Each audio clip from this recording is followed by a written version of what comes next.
840. Yeah, that would get that. Should have 700. No, they have 900. Standard. Cool, but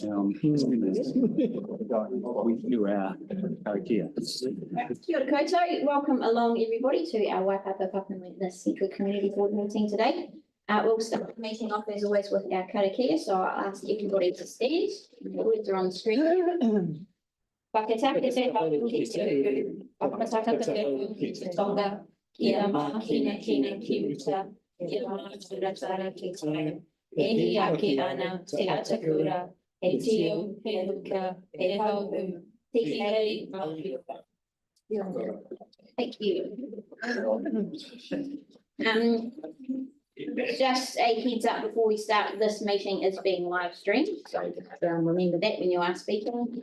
And also we have joining us online today, Victoria and also Emma Terrell. Emma is keeping her camera off. I have the discretion to allow that and we have to do that for today, but she is there. So we have no apologies. I haven't heard of any declarations of interest, but if something comes up, let us know. Item 3 is confirmation of previous minutes. We have a mover and a seconder for those, including the PX ones from last meeting. Jake moved, Simon seconded, we'll put that motion. All those in favour? Aye. That is carried. And that takes us to item 4, which is our public forum. And we do have a number of public forum presentations and deputations today. So I will be keeping people to the time. Just a reminder, it's 5 minutes if you're doing a public forum and 10 minutes if you're doing a deputation. Do we have anybody here for a public forum? Everybody that is here is speaking to something that's on the agenda, right? Yeah. Okay, then we'll move to deputations by appointment. First up, we have Norman Lovelace, who's going to speak regarding Fenchurch Street and Paddington Street no stopping restrictions.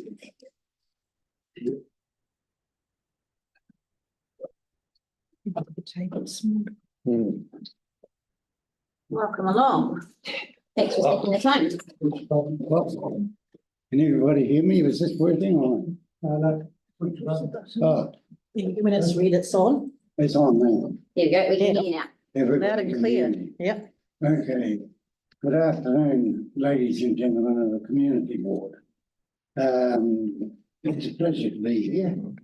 In a lot of ways, I've never been before one of these meetings before. But anyway, as you already know, my name is Norman Lovelace.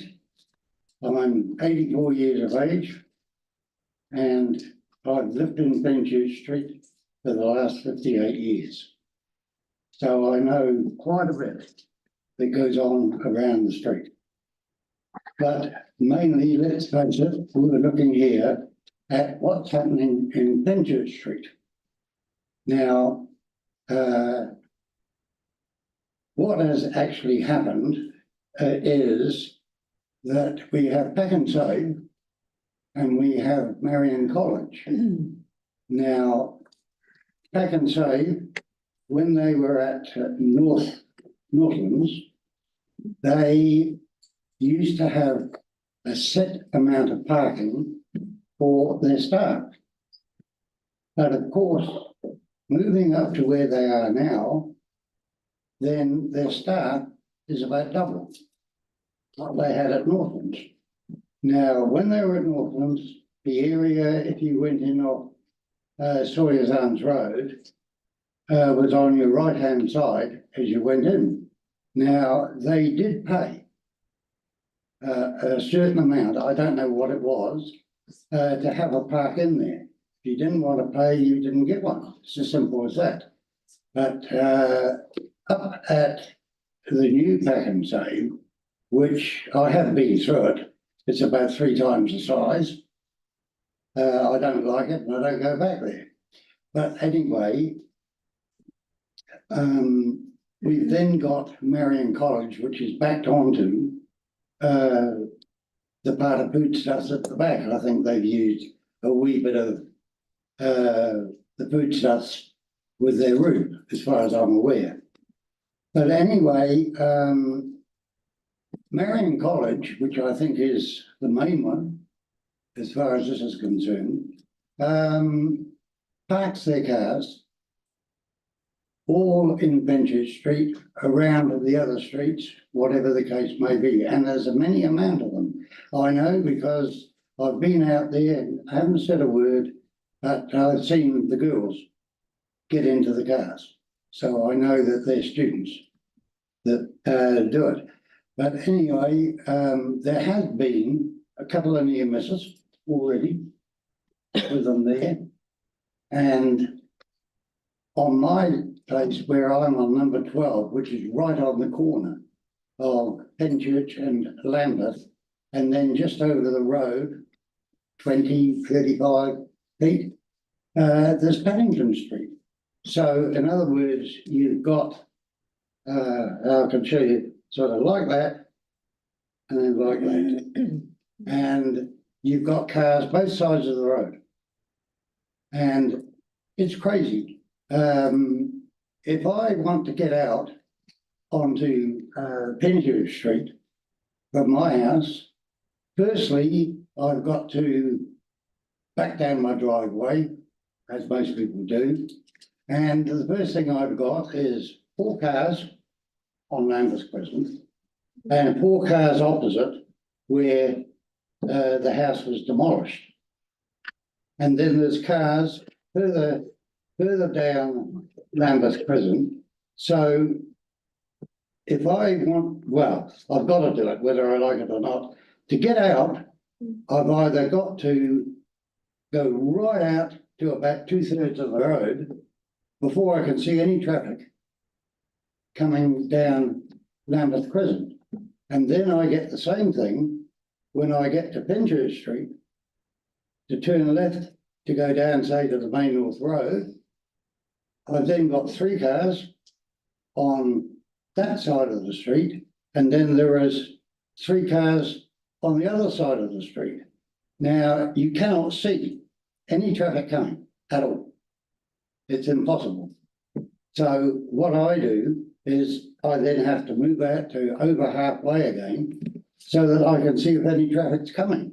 Now, that's okay to a certain extent, but you've only got to get some idiot, and there's a few of them around, that just drive like mad people. And there's going to be a crash, there is no doubt about it. I mean, at one stage there, what would it be now, 3 weeks ago, I suppose? There was a big container truck with 2 20-foot containers on it. And he came down Penchurch Street and he tried to swing into Paddington Street. And he got within, I would have said, I went out there, tried to help him back. He got within about 3 inches either side of the cars. And he couldn't go around. So he had to back out. And it took him 20 minutes to back out. And he did a damn good job. He's a darn good driver. But anyway, he tried. He got out and he leveled up, and then we had a pile up at Northcote Road and Penchurch Street, and some irritating people. One of them didn't want to move his car, was in the line because of the truck. And I said to him, I said, well, hang on a minute, mate. I said, if you want to stay there all night, you can, because I said the truck can't go any further. As simple as that. So he did ship, and that was done. I did complain about it, and because the original photograph that was posted to me, I haven't got it because I couldn't find it. But I wanted the yellow lines continued from Northcote Road right around my property. And who was it I spoke to now? A lady, Mrs. McDonald or something like that, I think it was, at the traffic department. And she said, look, we have been out there. She said, we do know the problem that you've got. And I said, well, I said, there's something to be done about it. So anyhow, this is This second one, which I got the other day, has now changed it to the opposite side of the road of Fenchurch Street. So it's coming that way. Have you seen these? Yeah. We've got, yeah, you can see it's on the other side of the road and it goes right round Paddington Street. And then around the other one, other house up here, who's not happy about it, never mind. And it goes down there, as you can see, into this other street. And then it goes right round my place. So I think it should still go back another house, at least, so that we should be able to properly try and see what's going on. You're never going to get it exactly right, but never mind. I mean, there is a lot we can do to get this thing out of the way. You know, I mean, I have to be honest. I don't know. I did ring Marion College and somebody got back to me. And me being a forthright sort of person, she did speak with a plumber Nyath. Whoever she was, I do not know, because she never said. But she did say, she says, you know, she says, they are allowed to park there. And I said, yes, I'm well aware of it. But I said, the main thing I wanted, that was then, originally, I said, was that they make room for me to put my rubbish boxes out on Fridays so that the rubbishman can pick them up. And the answer I got of her was, as she said, well, you should do what we do. And she said, we put ours, she says, on the road. And she said, the driver gets out and picks it up. I said, oh, that's interesting. I said, I didn't know the drivers did that sort of thing. But I said, out of curiosity's sake, do you live in Pendleton? And she actually just turned around and hung up on me. So that was the end of that conversation. So really and truly, I think I've explained all that I can do. You've got the map. I personally think it should go down another house anyway on Lambeth. Yeah, no, on, well, Lamb's Crescent, but I think that somebody else will talk about that. No, on Fenchurch Street. Right. Yeah, so in front of number 10. Yeah. Yeah. Because the reason being is as I say, you've got to move right out in the road to be able to see what's going on. Great, you've made your point very clear. So number 10. Number 10, that's next door to me. Yes, okay. I think that's it. Any questions at all? Yeah, no, we've used up your full 10 minutes, so yeah, I think you've made it very clear. We will understand exactly where you're coming from. That's Thank you very much for taking the time. Thank you. Yeah. Thank you. Right, next up we have Rose, who's going to speak to us about that same item. Speaking on behalf of yourself and Te Tura o Masarangi Northcote School. Thanks, Rose. Hi, thanks for having me back. You may remember I come along at your February meeting. Oh, sorry, can you hear me? I come along at February meeting to speak about these issues because they kind of just started when school went back. And so kind of highlighted some of the issues and some possible solutions. So I've been following their feedback with the proposed changes. And so just a thought here. I think adding the no stopping lines is a really good solution because it kind of clears the area so there's like the two-way traffic can get through. And it also provides clear lines of sight, particularly with going around the corner. I asked my son, who's in year 6 at school, what he thought of the proposed no stopping lines, and he said, well, actually, I won't have to listen to cross the road or actually be able to see because he's been relying on listening for cars coming and then kind of walking out and then checking again and then crossing. So you have clearer lines of sight, so he'll be able to get across a lot more safely. And I think obviously removing the car parking will be an inconvenience, but compared to the improvement of the congestion and the clearer lines of sight, I think that's still a fair price to pay. And a few weeks ago, when we were walking home from school, there was a minor accident. One of the students was pulling out of Lambeth Crescent to go south into Fenchurch Street, and she wasn't looking for another car to come past, which she clipped. And although that might not have completely prevented that accident, I think having those clearer lines of sight around the corner will help to minimise that, because you've just got further to see the car coming and more time to react, to stop and to stop. Hmm. But also with the light along Paddington Reserve, I think it will also increase that visibility here as well for the children crossing to go to school. Great. Any questions for Rose? Simon? Oh. Thank you, Rose. Just for clarity and to confirm your view, your advice to the board today in terms of the recommendation that we've got. Yes, I the proposals, yeah, in favour of them, yeah. Great, that's really good to hear that, and especially to hear that feedback from your son as well. It's important to hear from those tamariki who use the crossing in that area. Thanks very much for taking the time. Okay. Next on the list, we have Gary Watts going to speak to us on that same item. Welcome along, Gary. Kia ora koutou, and greetings to all you here today, and many thanks for putting on a fine day too. It's quite nice out there, and I just talking to Pauline, I've been up the North Island recently, and I tell you what, that's much cooler down here. Anyway, my name's Gary Watts. I've been involved in the Northcote community now for just over 34 years.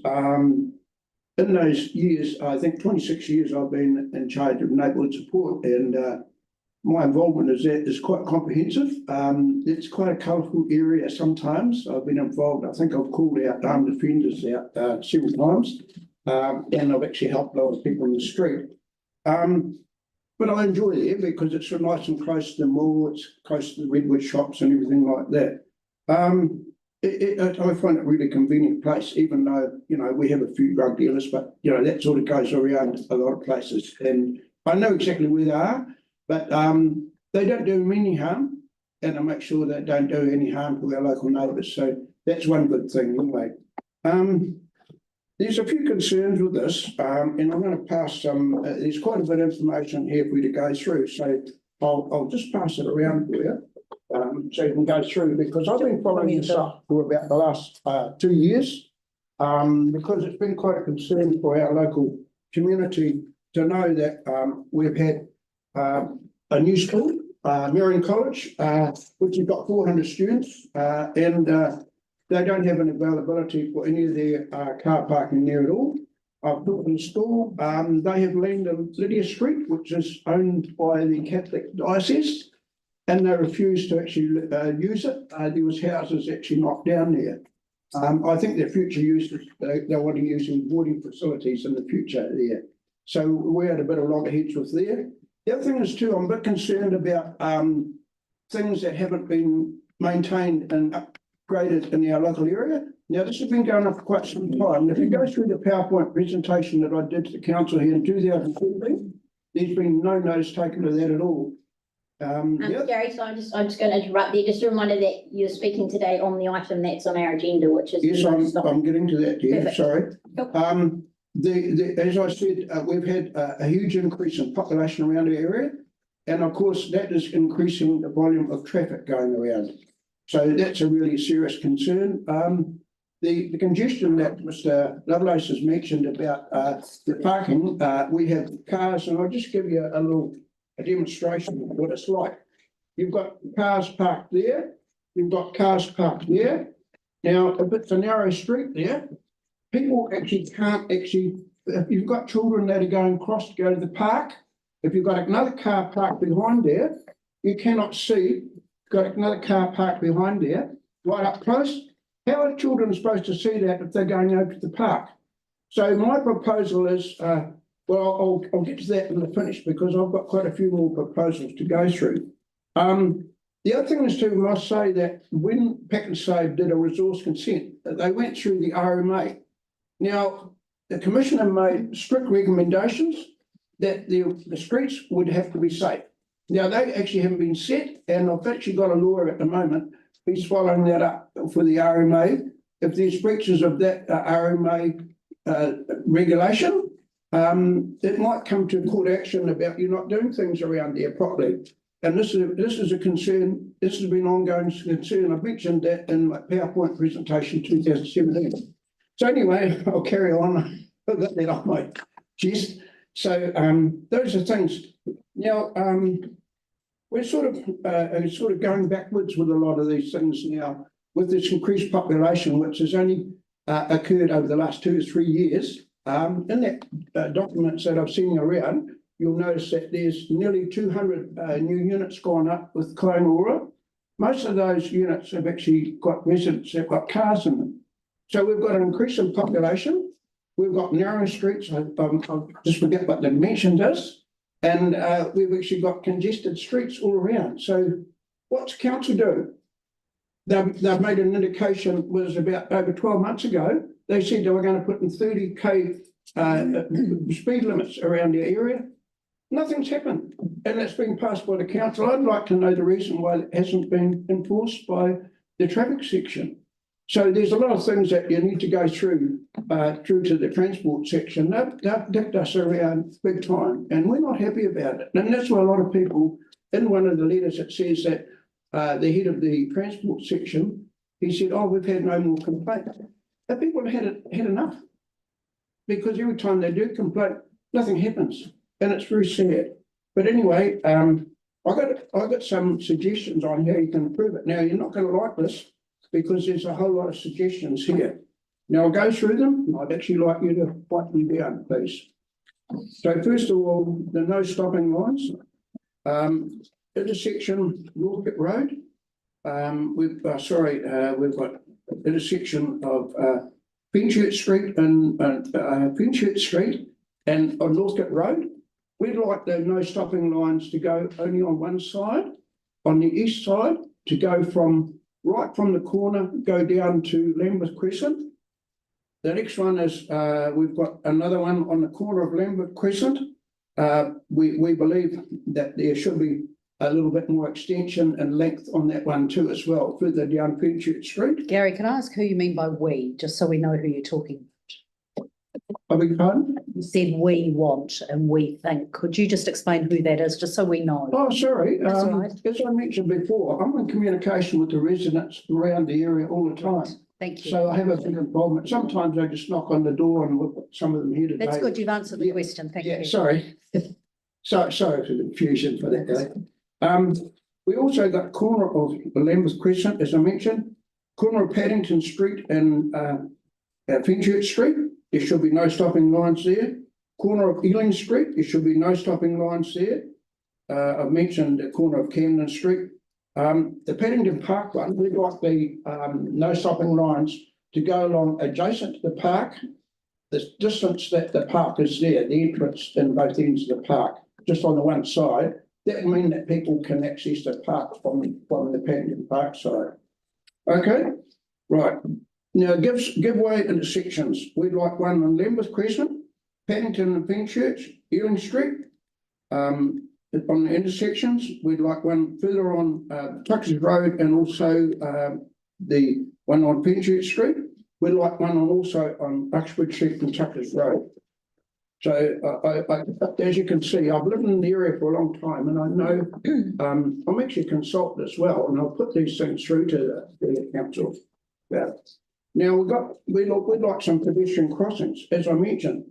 Yeah, we'd like 3 pedestrian crossings. We'd like one on the corner of Fenchurch and Northcote Road. That's right on the intersection there. We'd like another one on the intersection of Tuckers and Fenchurch Street. Another one we've got another one from Paddington onto I think that's onto Camden Street, I think that is. Now also we'd like some reduced speed limits. We'd like some reduced speed limit on Paddington Street, Tuckers Road and also Fenchurch Street. I've lived there for a long time, and I've also been involved with transport for a long time too, and I've reviewed these situations, and as Mr. Loveday said, we've got a dangerous situation at the moment. And as I mentioned before, we had a few idea this was going to happen several years ago, particularly when Pack and Save did the resource consent, and also when Marion College indicated that we're going to start a new school, and that's 400 students. Great, thank you, Gary. Any questions? Also got a letter from another one of our neighbours too as well here, Tina Doherty. I just passed it around.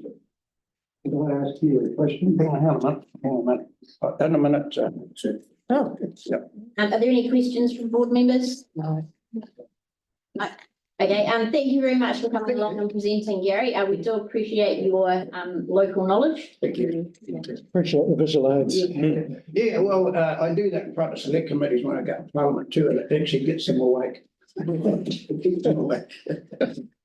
Great, thank you very much. Right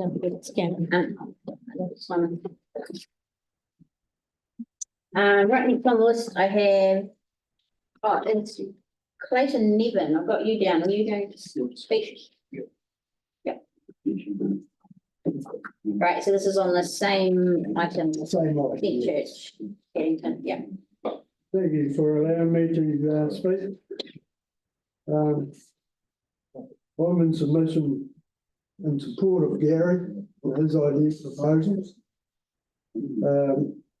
But I've come up with the elimination that the board go to Marion College, say Beads College and Pack and Save, and put it directly to these people, not to allow them to bring their cars into Paddington Street, into Fenchurch Street, into Lambeth Crescent. Now, years ago, I'm 71, I had to walk to school in all weathers. So I don't see why these young people can't walk to school today. If they've got a problem with walking to school, get a bus. The buses are running empty all the time, and we're paying rates for it, but nobody wants to do anything about it. So I asked the council and the committee, full committee, go to the council, put your point to it, and say this is what the community wants. Go directly to the people in these places, i.e. Marion College, Parklands and St. Bede's, to prevent them from clogging up the streets. Or otherwise, like Gary said, it's going to be one almighty crash and it'll end in death. I don't want to have to do any bloody work. I'm sure nobody else on St. John's or the police won't have to do any work there. I'm first out the gate. And you can ask the New Zealand Police in Christchurch or in the district who comes out the gate first.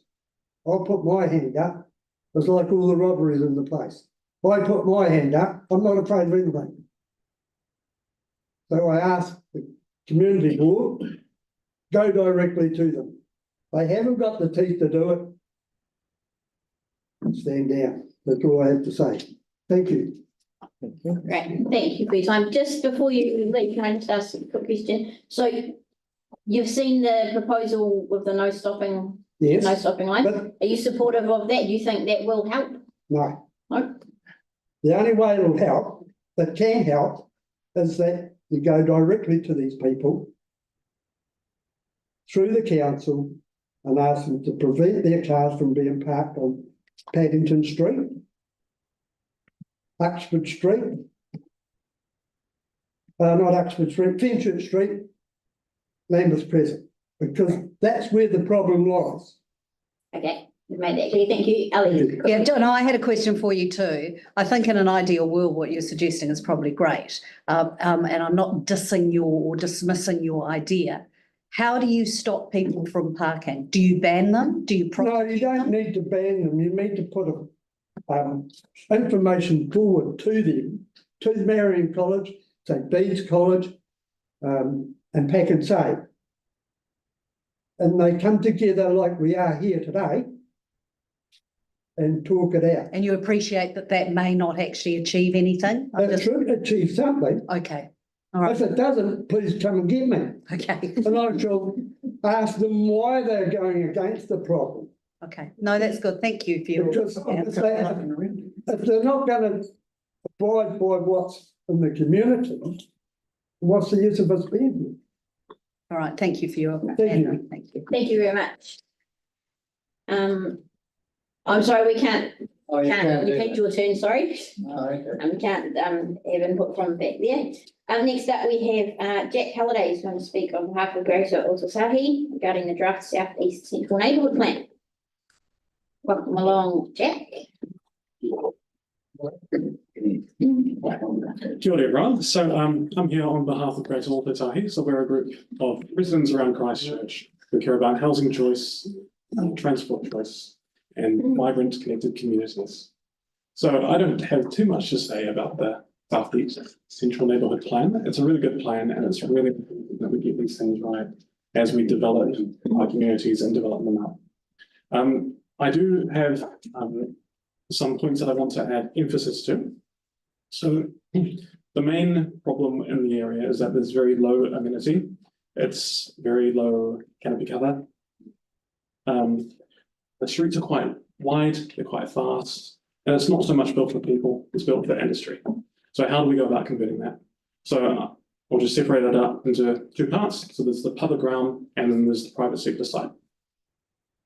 So for the public realm, you could go about what you say you do on the plan. You build a lot of parks, you do some street improvements and things like that, and that's great. But I do want to add an emphasis to one of our points that we brought up, and that's super blocks. So if any of you don't know super blocks, I wish I had a diagram with me, but it's when you, you've got your main roads and then you slow some down and you say, you're pretty much only going here if you want to access a house or a business on here. Have a look up if you're interested in it, but it's a really interesting proposal that's been implemented throughout the world. And it's been really effective. It's probably the cheapest and most efficient and fastest way of reinvigorating the public realm to enable more play space, more green space, more space for residents to enjoy, and to put that industrial space into public space. So next is the public realm. So with that, you've got a lot of business owners who own warehouses, and they may not be too keen on converting that, something that's more useful to a more residential area as it becomes that. And in large part, we think that may be due to how rating is set up. So at the moment, we partly have a situation where if someone who owns a big car park, they're not all that they're slightly discouraged by developing that and increasing the capital value further, as when they increase the capital value, their rates increase. We've suggested that maybe it could be you could trial you only rate on land value in this part so that people are not discouraged by increasing the capital value. Now, both of the public side and the private side, you do have issues, mostly with government legislation on can you make it so you can do only raising by land in one section, and also with transport, can you implement this at the moment with government legislation? So yes, everything. Great points, Jack. Jack, you've got a question? Yep, thanks, Jack. Look, as this part of the city moves towards its highest and best use, i.e. more housing, there's a bit of a debate at the moment around noise restrictions in some of the bars down there. I just wondered if you had any views on how we can manage that into the future. I see the two as butting heads really in the future. Yes, well, I think there's expectations from residents. They need to be said that this is a mixed use area. You are going to have some noise. There also needs to be an expectation set by developers that, again, this is a mixed use area. You need to be developing your residences as such. But yes, just temporary expectations. I'm sure there's some policy levers you can pull to make that noise more easier to deal with. And insulation stuff. Yeah. Cool. Anyone else? No, well, thank you for coming along today, and also thank you for a very comprehensive submission. Thank you for taking the time. Thanks. you. Next up, we have Jenny Smith from Te Whare Roimata here to speak on that as well, on that draft southeast neighbourhood plan. Welcome, Jenny. Thank you. I'm Jenny Smith from Te Whare Roimata, a grassroots community development organisation that has lived or has worked in the inner cities neighbourhood for over 35 plus years. In our submission, we talk about or highlight the important housing role that the Latimer cluster and the broader inner city east, Linwood West community plays in providing much needed affordable private rental housing, largely targeted at single people, older or childless couples, and small sole parent families. Such private rental housing is not easily found elsewhere in the city. I'm talking about Christchurch. We stress the importance of this because we are talking about the people who are economically poor and do not have the level of vulnerability which enables them to get into social housing. So there's a big cluster of people increasingly who are becoming unable to afford the rental rents that are being charged, and this neighbourhood has played an important role in being able to provide that. We want to also highlight the damaging social consequences of the February 2011 quake that's had on this built environment of both the Latimer cluster and also on the inner city east, which I stress is an old, well-established community that dates back to early European settlement. So it's not just a recent role. This role goes back over 100 plus years. What is happening in the Latimer cluster is the focus of our presentation today, as it foreshadows what is happening in the rest of the neighbourhood. Post-quake, we watched as market forces have operated, leading to low-income dwellers being pushed out, invariably to insecure housing. The growth of Airbnb and now intensification is resulting in higher income earners moving in, with the result that apples are being replaced by oranges. We don't deny the need for intensification or redevelopment, but it is how this is done and in such a way that enables the poor to still be housed in affordable private rental housing within these neighbourhoods, which becomes the challenge, especially if we are to avoid the wholesale clearance by stealth, which we have seen in the Latimer cluster. There are lessons to be learned by looking at what has happened in this area, which needs to be applied to the rest of the inner city east Linwood West neighbourhoods. Now, for those of you unfamiliar, I'm talking about the area Madras Street, heading down to Linwood Avenue, across to Cashel Street, and Kilmore heading into Linwood Avenue. Especially if we are going to avoid the loss of this vital housing. And we're aware that east of Fitzgerald Avenue is also earmarked for intensification and is considered by planners as being on the fringe of the central city. I'm meant to have given you a handout, so I'm just going to very quickly pass this out because I want to go to just get you to have a look, please. Thank you, Pauline, at the pictures of before and after, which highlights the changes that we are seeing. So just take one, Pauline, have fun, please. Yeah.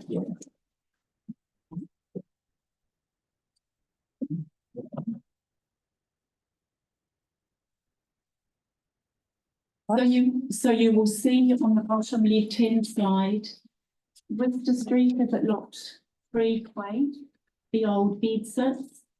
You will see Worcester Street as it is in late 2023 with the intense building that's gone on.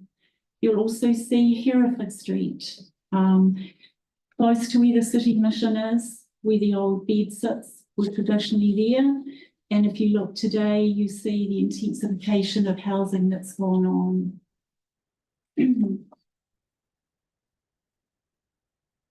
They're graphic when we look at these pictures, and I can take you through Armour Street, I can take you through Gloucester Street as well as Worcester.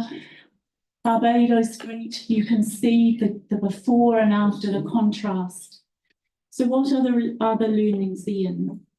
Much of this has been led by a market-driven approach. This is determined where intensification and redevelopment has occurred.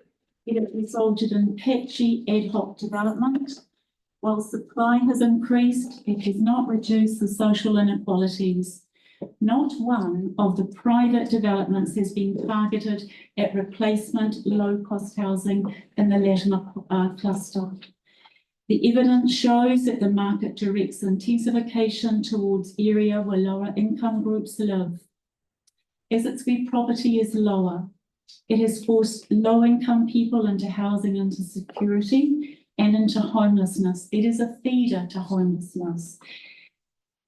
We are seeing people holed up in backpackers, out in lodges, sleeping rough, people couch surfing, a variety of those forms of insecurity, or going into even more substandard housing as a consequence. It undermines the strength of character of community, which has been identified in the now it wasn't paid, which has been long existed in this neighbourhood, and which the plan talks about wanting to create strong communities. You have a strong community, existing community, that has been undermined. So what's needed? If we are to redevelop and intensify well by curtailing and containing urban sprawl, and ensuring that it is done in a way that supports the council's strategic framework of 2024 and 2034 of Otatahi Christchurch being a city where all its residents can actively participate in community life, have a strong sense of belonging and identity, and be an inclusive, equitable city, then we must take an interventionist approach to the district plan and Plan Change 14. This will require the need for special character areas to be created in areas like the Inner City East, Linwood West, where there is a high proportion of naturally occurring affordable housing. These special character areas need to be considered as qualifying matters, enabling the council to have a range of regulatory options and non-planning supports, such as housing targets and rates rebates.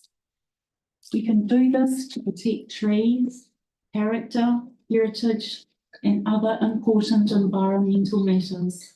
In the interest of justice and equity, we need to do the same for our least advantaged citizens by protecting the naturally occurring clusters of affordable rental housing, or by ensuring a percentage of replacement housing is targeted at low-income renters.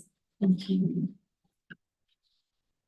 Thank you, Jenny. That really supports, was a very good submission as well, very informative. Any questions? Jack? Thanks, Jenny. Hey, I wonder if you have, and you may not have any thoughts about the recent announcement from the government in terms of removing minimum size requirements. When I heard about it, it struck me, it almost seems that that would provide an opportunity for bed-sit-like accommodation. Do you have any thoughts on it? Well, I suppose the whole thing is still market-led, isn't it? Which is the real problem. Because unless you actually, I mean, we're going to say the state's one of the most open markets. It actually, if you knock over buildings, you have to, and there's been low income, you have to replace them with a percentage of low income housing. We don't have that protection, and that's what we're talking about in the way of intervention. We need to do that sort of thing. Because otherwise you just see what you're seeing in those pictures of the before and after of the streets I've mentioned. Okay, thank you. Yeah, I guess the question is, how do we do that? How do you create affordable housing for low income rentals? Because you maybe reduce the footprint, which is what the government's suggesting now, or you build them with shoddy materials, or they're subsidised somehow, which I think we're doing through the Otatahi Housing Trust quite well. If you look at what you're doing for trees, it's the parallel. So a developer who bowls all the trees over, if I understand it, has to then provide some financial support. So then you build up a fund for housing, low income housing. And that whether it goes out to the community housing sector or whether it goes to private developers, but you have a fund that's there. Okay, well, that's interesting. There's possibilities, because that's one of the issues, you know, is where do you access, or you have to look at some loan money, not necessarily the council, but we need to look at options where we do get that funding to enable private rental developers to do that work. It is a subsidy. It is. And it's unlikely to come from this government at the moment. Absolutely. But I quite like your idea of setting up some building, accumulating a fund like the tree fund through a financial contribution. I'm not sure how it would work, I but can tell Bruce is itching to say something. thank you. Thank you. Great, thank you very much, Jenny. Definitely some food for Pass us some note thought there. Yeah. Thank you. And then the final deputation that I have down on our list is Simon Rush, who's going to speak about the Francis Ave and Blockman Street report that we've got today. Welcome along, Simon.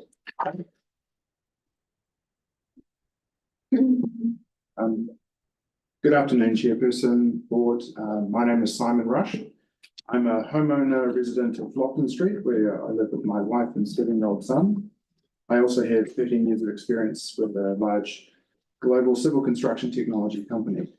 I'd like to challenge the proposed plan to install safe speed platforms on Flockton Street. So after the traffic monitoring was completed and since Alsford Street adjacent has been reopened, I don't believe that short-term traffic congestion is still a significant problem in our street. The serious speeding issues seems to be in the small minority of vehicles and maybe a criminal rather than a council issue. The primary issue for my family is the vibration caused by heavy traffic, specifically buses and trucks, as they pass by our property. Inside our home, it feels like a significant shake, and this causes emotional and sleep distress. Along Flockton Street, there are multiple bumps and dips, patch repairs, and raised inspection plates in Flockton Street after some damage after the earthquakes. The vibrations are every day, and they get worse as the substructure of the street has failed and gets worse over time. On the latest plan for our street, it says pavement rehab between shoulders. I understand that this involves using a milling machine to remove 50 millimeters of the existing pavement surface, and then the milled surface is overlaid with new asphalt pavement. Given that Flockton Street has a high water table, damage from the Christchurch earthquakes, pipework damage, my concern is that modifying the street environment so that heavy traffic will need to decelerate, ride a speed platform, and accelerate, the platforms will increase the stress on the substructure. Surface rehab repair work will only have a short life unless the substructure is repaired and compacted properly, leading to ratepayers having to pay twice for this repair work. I hope that you will consider a long-term solution to Flockton Street and perform proper substructure works that will ensure a safe road that can cope with heavy traffic without the worsening vibration through our homes. Thank you for your time today. Great. Thanks, Simon. Jake's got a question. No, Ellie, you've got a question. Thank you. Simon, thanks very much for that. You know, as we heard Mr. Lovelace earlier, was he Jack Lovelace or was that a rugby player? What was Mr. Lovelace's first name? Was he? Anyway, Mr. Lovelace, he said about his area, I know quite a bit about what goes on around the place. And I think what you're saying is the same sort of thing, right? Lived experience, you know what's going on there. My question for you is, well, the vibrations obviously are an issue, yeah. My question is, if you saw or if it was possible to remove the heavy vehicles from the street, and it is something that the board has looked at, and I want to explore further later as well. Also, the buses travel down there. That's slightly more problematic because of the lack of additional route supply. But if the heavy vehicles were removed, how much of a difference would that make, given that you've suggested that there's been changed behaviour as well? Yeah, so it would significantly change the amount of vibrations. You're right, this is a bus route. and there is heavy traffic that goes down that street. I believe that there has been alternative reviews in terms of should it go down Alresford Street, but if you look at there's construction that the council has put in there, there are multiple speed platforms. Likewise on Francis Street, one street over, you have the street has been blocked in one end, and then you hit Cranford Street. So thinking sensibly, I'd be surprised if the council decides to do that. It's ECAN and they. Or ECAN. Yeah, ECAN's the buses, but the Right, heavy yeah. vehicles. That would lead to a significant diversion Yeah, for them. downhill. I would welcome it, but Yeah. I doubt that would happen. The buses are actually the ones that are speeding the most Right, down our street, right. and they're the ones that are causing the most vibrations to myself and some of my neighbours as well. Yeah. One last question, the heavy vehicle issue, is it noticeable at any time of the day more than the other? No, it makes no difference. Okay. And it isn't necessarily some of the infrastructure like inspection plates. We're noticing it throughout the length of the street, Yeah, indicating that it isn't a surface issue, it's a substructure yeah. issue. okay, Yes, thanks. yes. Simon's got a question. Thank you, Simon. The recommended option in front of us includes what's described in the agenda as full depth rehabilitation. And when we get to the September item, we can clarify with staff exactly what that means. Okay. I guess my question is there a scenario in terms of reconstruction of the road that would give you more comfort with the prospect of platforms? Yes, I mean, it's interesting that your version says full depth and the version that we were provided yesterday says pavement rehab. I would love to know what full depth means. Sure. And what pavement rehab means, yeah. Yes, We'll get to that. yes. Okay. We can ask that question when staff speaks to the report. Pauline, you had a question? No, that's fine. Jake. Following on from Simon's, so if we can ascertain that the repair will be satisfactory in terms of the substructure, would you then support the idea of the platforms going in?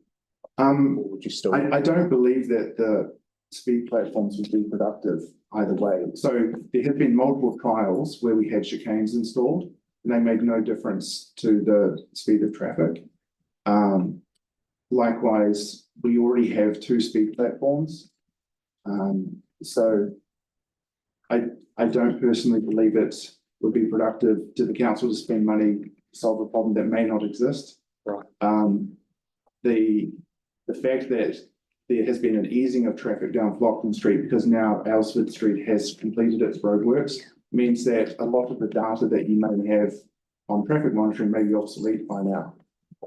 Yes. So I'd hope that you've got to go to other places to spend your money, but it doesn't have to be on Flockton Street. Yes. Okay. Thank you, that's really helpful hearing your words. Pauline? Sorry, just really quickly, so how many of your neighbours have you discussed this with them who would agree with you on that? There has been a variety of views throughout the time. I've attended multiple meetings down our street, many of which were conducted by the council during times where there was structural work on neighbouring streets. So there hasn't been any neighbourhood meetings since then. I have spoken to a few of my neighbours who said that they believe that the situation is getting worse in recent years. And my next door neighbour has been in the house for 30 years. And so this is his observations. But I think you're going to hear a variety of opinions down our street. Some people believe that there are issues with speeding. Some believe that it should be blocked off. I don't speak on behalf of everybody in the street, but I'd suggest that the data you have may be obsolete. You may not need to do this work. As a father, I don't see any. We need to do the substrata. We definitely need to do that. Yes, yeah. But you're saying the platform's not. I don't believe it's going to make any significant positive difference. And as a father of a 7-year-old, he's safe. It's my role as a father to look after him. I'm not worried about him on the street. Thank you. Fantastic. Okay. Thank you very much for taking the time to come along today. That brings me to the end of our list. Is anyone else here from the public wanting to speak? No? Okay, we do not have any petitions, so that takes us to item 7, which is briefings. We have the Parks in-house maintenance team. Great. A bit of an introduction. Welcome along. Very good timing. Without you. Yeah, they knew that would happen. What's the CO2 reading? Okay. I'm all right. I'm just a moderate. 770. Down a little bit. Yeah, it must progress. I didn't see the peak. You can print it down there. I think there's a plug. I know. It's some more for my. You know, this. Needs my wrap. Are they single glaze? That's probably what it is. Bruce, sort that out. Big hole.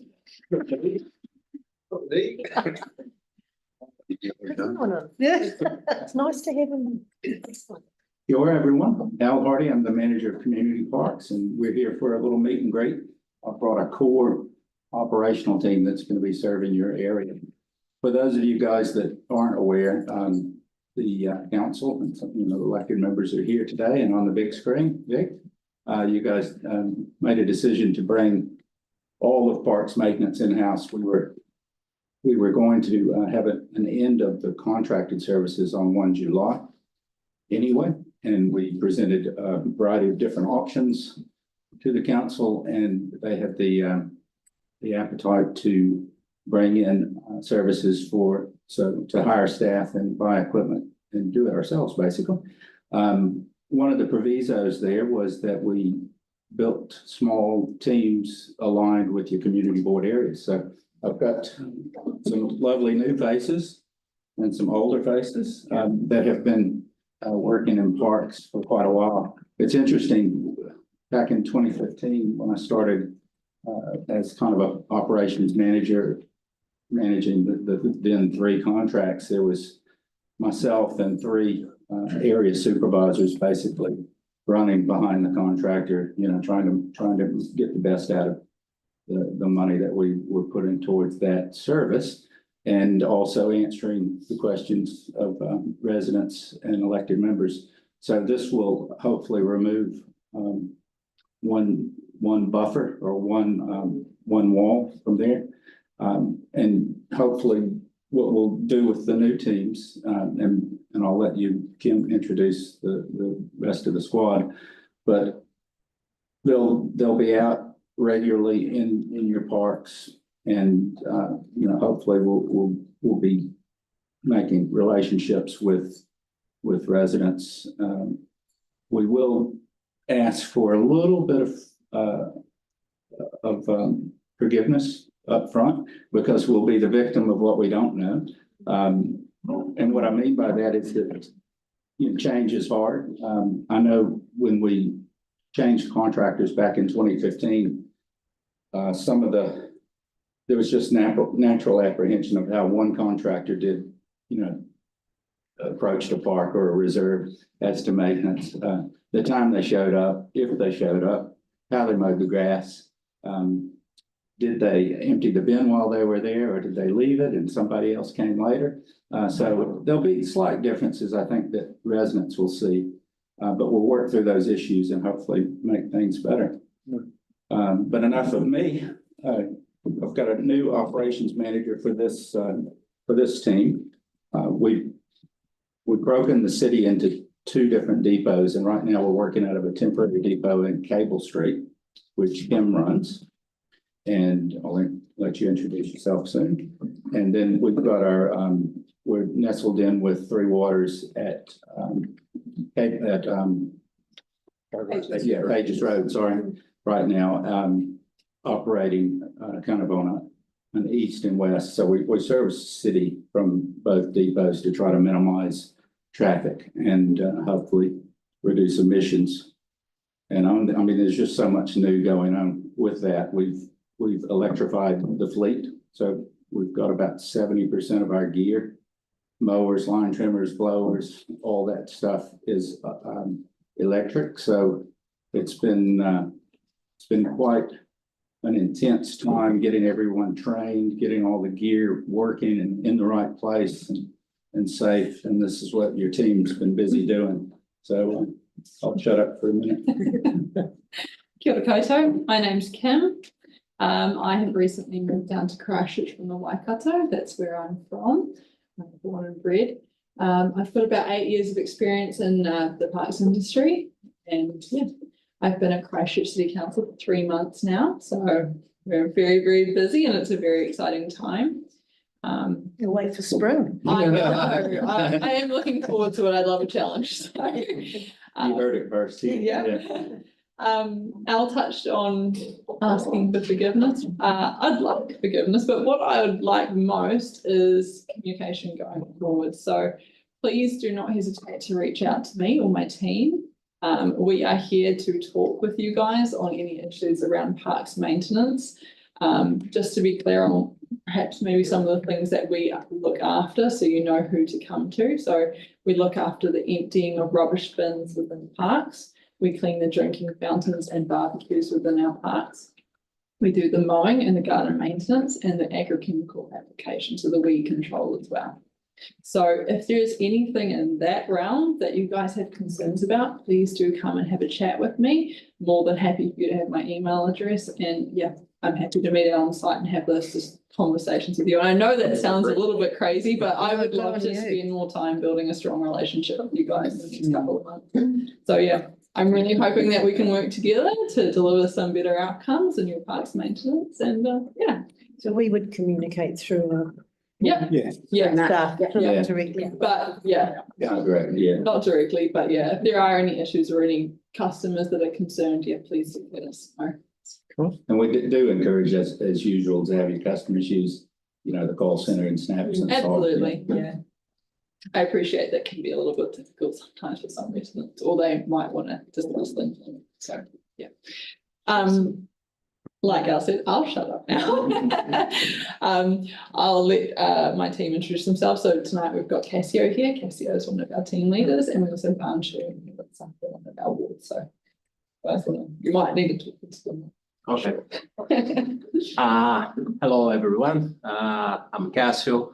I've been working at the council since 2021. I'm living here and close here. And I'm the team leader for this area.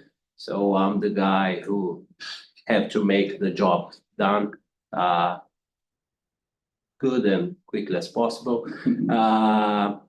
So like Kim say, we are here to help you as well, help the community. So feel free to approach us and suggest something. I'm very happy because we have a very knowledgeable and experienced people, and especially in the leadership positions. So I think we'll be fine.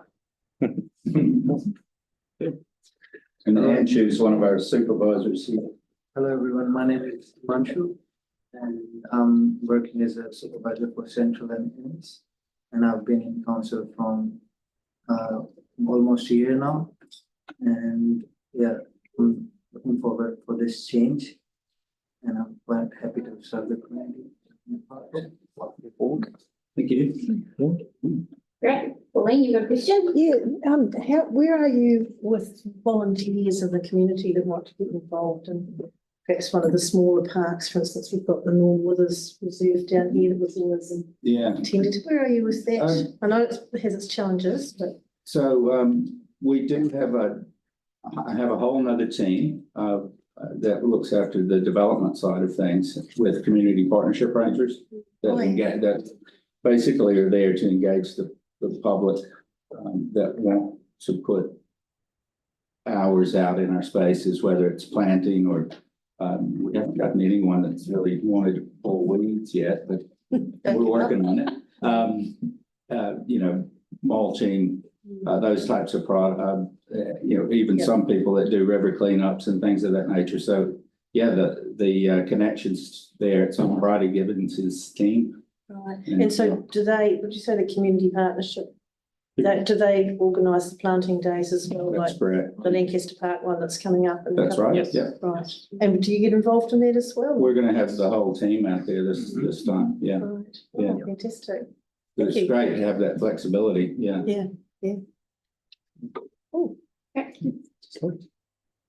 Best job at council, eh? Thank you. Yeah. Thank you very much for taking the time to come along. It's great to meet you, and we look forward to opening that communication and building that relationship and making really good looking parks in our area. So thank you very much. Awesome, thanks. Thanks for your time. We do have a resolution that we have to note the information supplied during the briefing. We have a mover and a seconder, Pauline and Simon. We'll put that motion. All those in favour?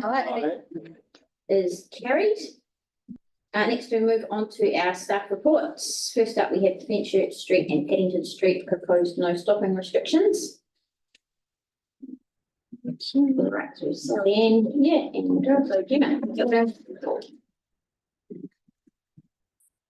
So we responded to community requests to look at the congestion issues that have been experienced, especially on Fenchurch Street.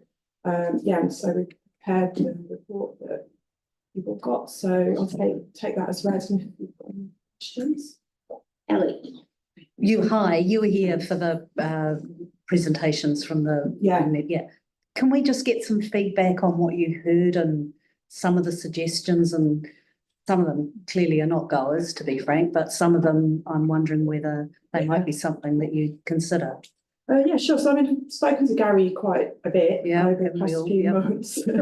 And we've attempted to incorporate as many of his suggestions as practicable. Some of the stuff he came up with is new information, so we could look into that.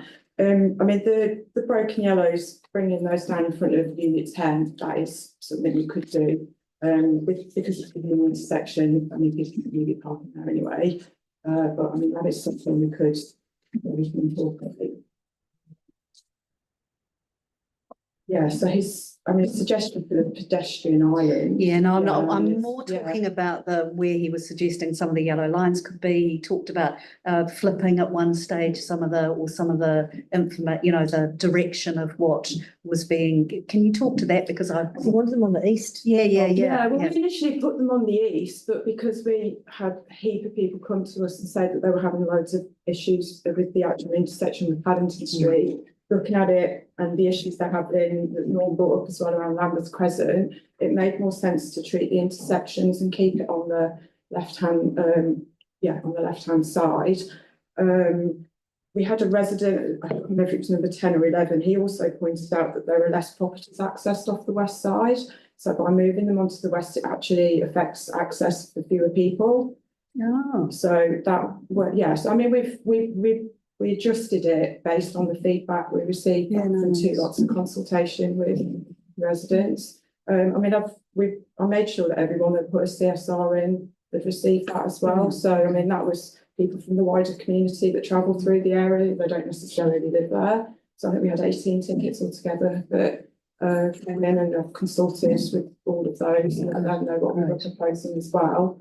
I haven't had anyone bring up any issues further up the road, up near Tuckers, which is why we haven't taken it any further. The same round by Ealing and Camden, and Uxbridge is 10.5 metres wide, and they're just not experiencing the same congestion issues there because they've got more space. Okay, no, that's great. Thank you. You've answered that. I've got a question from Emma, who's online here. She's asked why time parking has not been included. Was that part of what you looked at? So we did investigate that, but looking at the traffic data that we've had done, the volumes are steadily increasing, and I've had a good look through the data as a whole, and it's not just at times when people are at school. So I think with Pack and Save opening, the congestion issues, and they're only going to get worse as well. To look at putting time parking on the streets is a much bigger project. We're just trying to look at alleviating the congestion that is a little part of Fenchurch at the moment. So that was why we went with the no stopping. So Simon and Pauline. Just noting, Rose had a hand up as well. Okay, Victoria. Oh, thank you. I'm just wanting some clarification, follow up from Ali's question. I'm not sure that it was answered fully, particularly around extending the lines along from Mr. Lovelace's property on the corner to number 10. Did you have any feedback on that? Yes, that's 10 Fenchurch Street, because that was my comment about it being opposite the intersection. Yeah, right, they So shouldn't that be. people shouldn't really be parking there anyway, but yeah, we can certainly extend the broken yellow lines just to reinforce that. That wouldn't be a problem. So do we need a noting provision read there? It extends it by about 22, 23 more metres. I had a quick look before I came. So we're just able to amend what we've got there. I think And it's wording. it's resolution, what's that? It's resolution H, would need to go to 45 metres.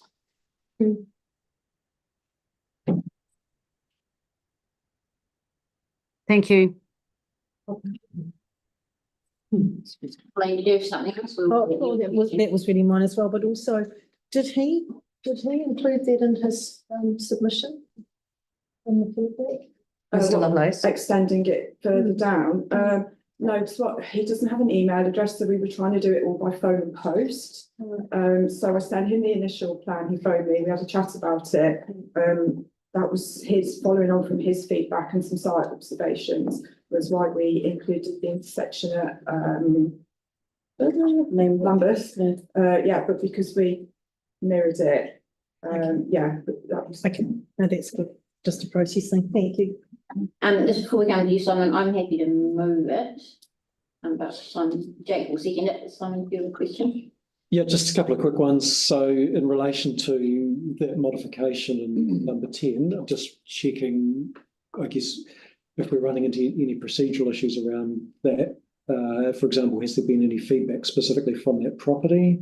I don't know off the top of my head if whether it was 8 or 10, but I've got it all laid out in a spreadsheet. I can double check who sent what and just check that which residents said what about it. So. And also just wanted to clarify whether there'd be any monitoring of this area following implementation to see if any further changes might be needed. Yeah, sure. I mean, I was going to mention it before we sort of go in and say, yeah, definitely keep an eye on things and listen to residents' feedback as well to see if it's working or if it's pushed issues further. You know, I mean, it is going to push it a bit further up the road. So we'll have to see, yeah, once things have settled down a little bit, how the streets are operating. Yeah. We've got another question from Emma online there. She's asking what state is the housing and what is the prospect of infill housing? It may not be an area that you know about, but you've obviously taken the intensified housing into consideration. Yeah, I mean, we've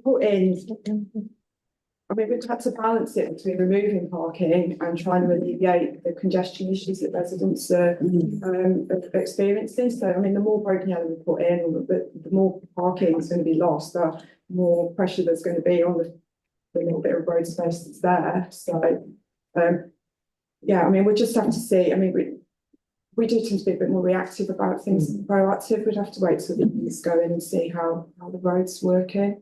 Pretty suburban. Victoria, you've got another question? We'll come to you. Yeah.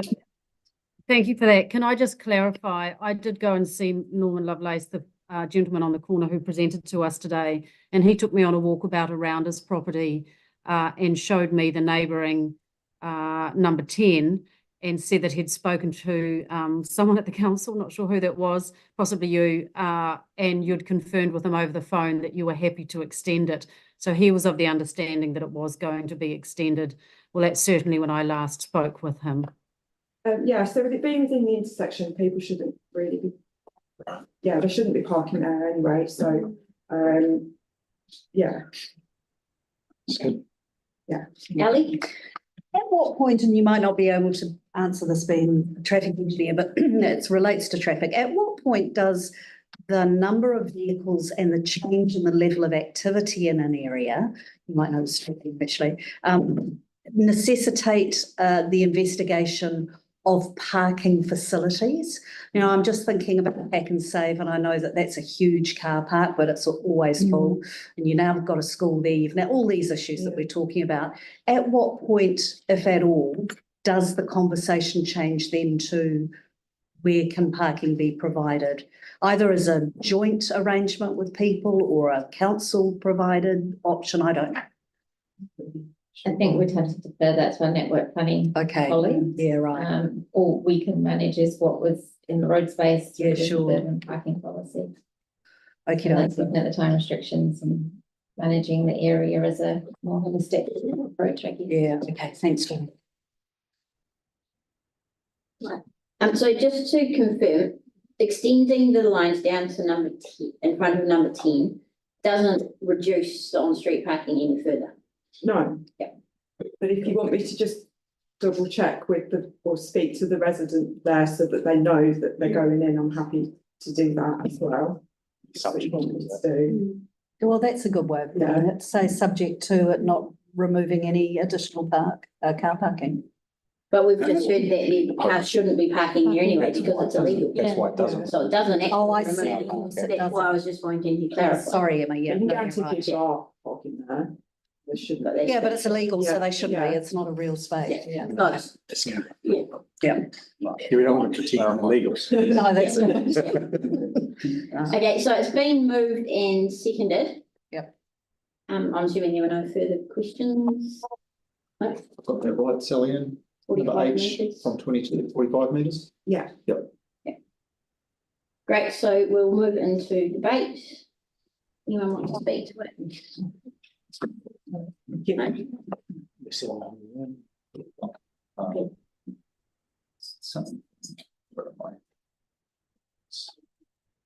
Victoria or Emma, did you have anything to speak to that?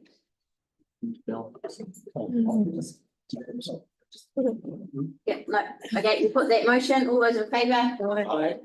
That is carried. Item 9, South East Central Neighbourhood Plan.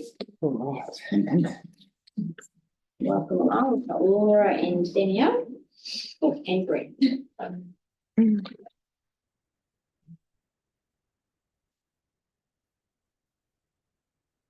Kia ora koutou, thanks for having us today. So we're here to provide an update on the South East Central Neighbourhood Plan. We're recommending endorsement of the plan today. The plan will then progress to council for adoption as a guide to decision making. I've got a short presentation if you're happy for me to run through that today. Right buttons. So the board's likely familiar with this project. I was last here in February, but not prior to going to consultation. So I'll go over some background just really quickly and then chat through consultation. So the neighbourhood plan responds to a council resolution to integrate Te Kaha into the surrounding neighbourhood and catalyse regeneration. The plan also closely aligns with council's strategic direction to grow the central city population, the urban forest plan and the climate resilience strategy. In summary, this neighbourhood, as shown on the map, has a significant opportunity to grow and transition to accommodate more residents and support intensification in the right location in our city. The plan sets out a vision and actions. The actions are both council-led and supported by the wider business community. The plan has been co-developed with the community. From the draft version of this plan, it's been refined and incorporates feedback from a wide range of people. Not sure if my clicker is working, sorry, Mark. During early engagement in July last year, we met one-on-one with residents, developers, businesses and organisations. We hosted workshops and gathered ideas on social pinpoint. The draft plan was prepared to reflect the ideas of the community, and we also incorporated feedback received through the Central City Noise consultation in the draft. Since then, we've shared the draft plan on Let's Talk. We received submissions from 82 groups and individuals, including 1 business and 10 organisations. 96% of submitters was somewhat or fully agreed with the plan's vision. And we received feedback on each of the themes that helped us to refine the plan. I'll run through the changes in more detail over the next slide. So the vision statement has been refined based on feedback. It now reads, this vibrant green neighbourhood is a key destination for study, work and play. People are attracted to the creative vibe, a range of affordable quality homes, the proximity to Te Kaha and the friendly community spirit.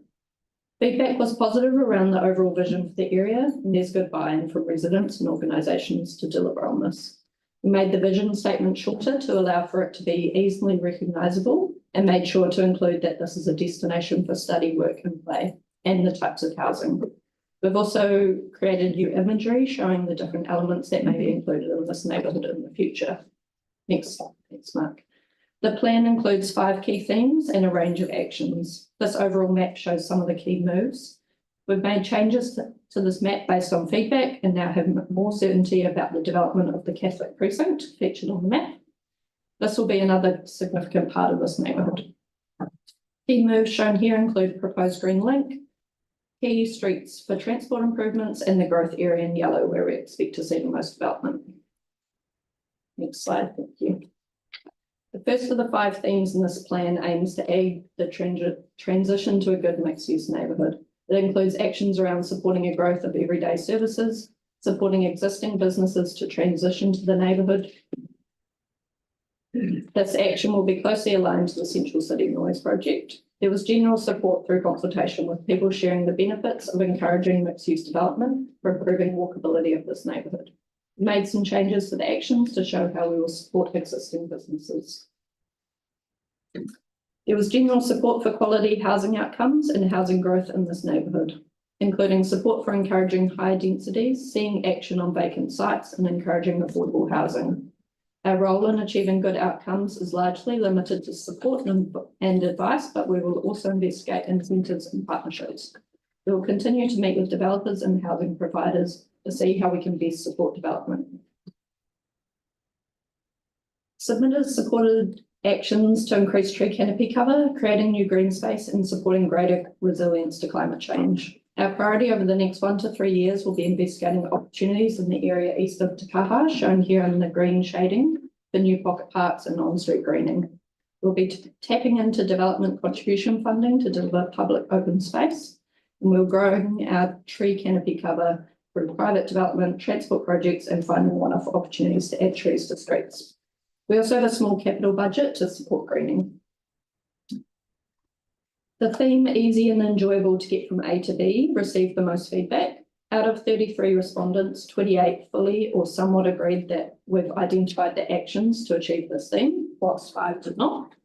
Submitters noted support for aspects of the plan that focus on increasing pedestrian and cycling infrastructure, increasing greening, slowing speeds, and improving public transport. Some submitters thought the plan could go further to improve access around this neighbourhood and noted the current poor quality of the streets. We've strengthened the actions in this plan, however, are limited by the current budget constraints, and we will continue to investigate opportunities in this neighbourhood as the residential population and demand grows. And last of the themes, so there was positive feedback for the strong sense of community theme with good buy-in from residents, organisations and businesses to remain involved in the planning and development of this community. We've added an action to support safety initiatives as we understand community concerns about the high volume of visitors that will come to Te Kaha. This neighbourhood has some major precincts that are part of the community, including the Catholic precinct, Ara, Te Kaha, and existing communities such as Inner City East and Atlas Quarter, which we will support. Slide, thank you. So this slide just shows some of our key moves for the next 1 to 3 years and some funding resources. So once the plan's adopted, we'll kick into this implementation phase. Also started planning and progressing some of this already so we can make some progress quickly. I've added some pictures to the slide of some of the recently completed placemaking projects that contribute to this neighbourhood plan, which includes landscaping on Suffolk Street and 2 murals on Cashel and Manchester. So we are aware of budget constraints going into this neighbourhood plan, and all actions limit the amount of money required to be funded by rates and finds opportunities to use development contributions, funding, partnerships and existing resources across the council to deliver quick wins. It's also a joint plan, which means some actions will sit with businesses and developers to make progress with our support. So the next steps, if endorsed today, will be for the plan to go through to council for adoption. We'll then progress to the implementation phase with priority actions progressed and quick wins delivered to show momentum. Happy to take any feedback or questions. Thank you. Great, thank you. We've got Victoria, then we'll go Pauline, Jake, Ellie and John. Oh, thank you for that. I'm just pulling up my notes from the board papers. And just bear with me. I've got some questions here. I see in clause 4.1 of your report, you talk about the program set an ambition to achieve 20,000 Central City residents by 2028. I'm keen to understand how we're tracking with that and whether that target is still realistic. Yeah, so we're currently at 7,800 residents, and we're tracking well towards that, but that is relying on a pickup over the next few years to really achieve that goal. And the Southeast Plan is part of that action to really focus growth in the area where it's most likely to happen.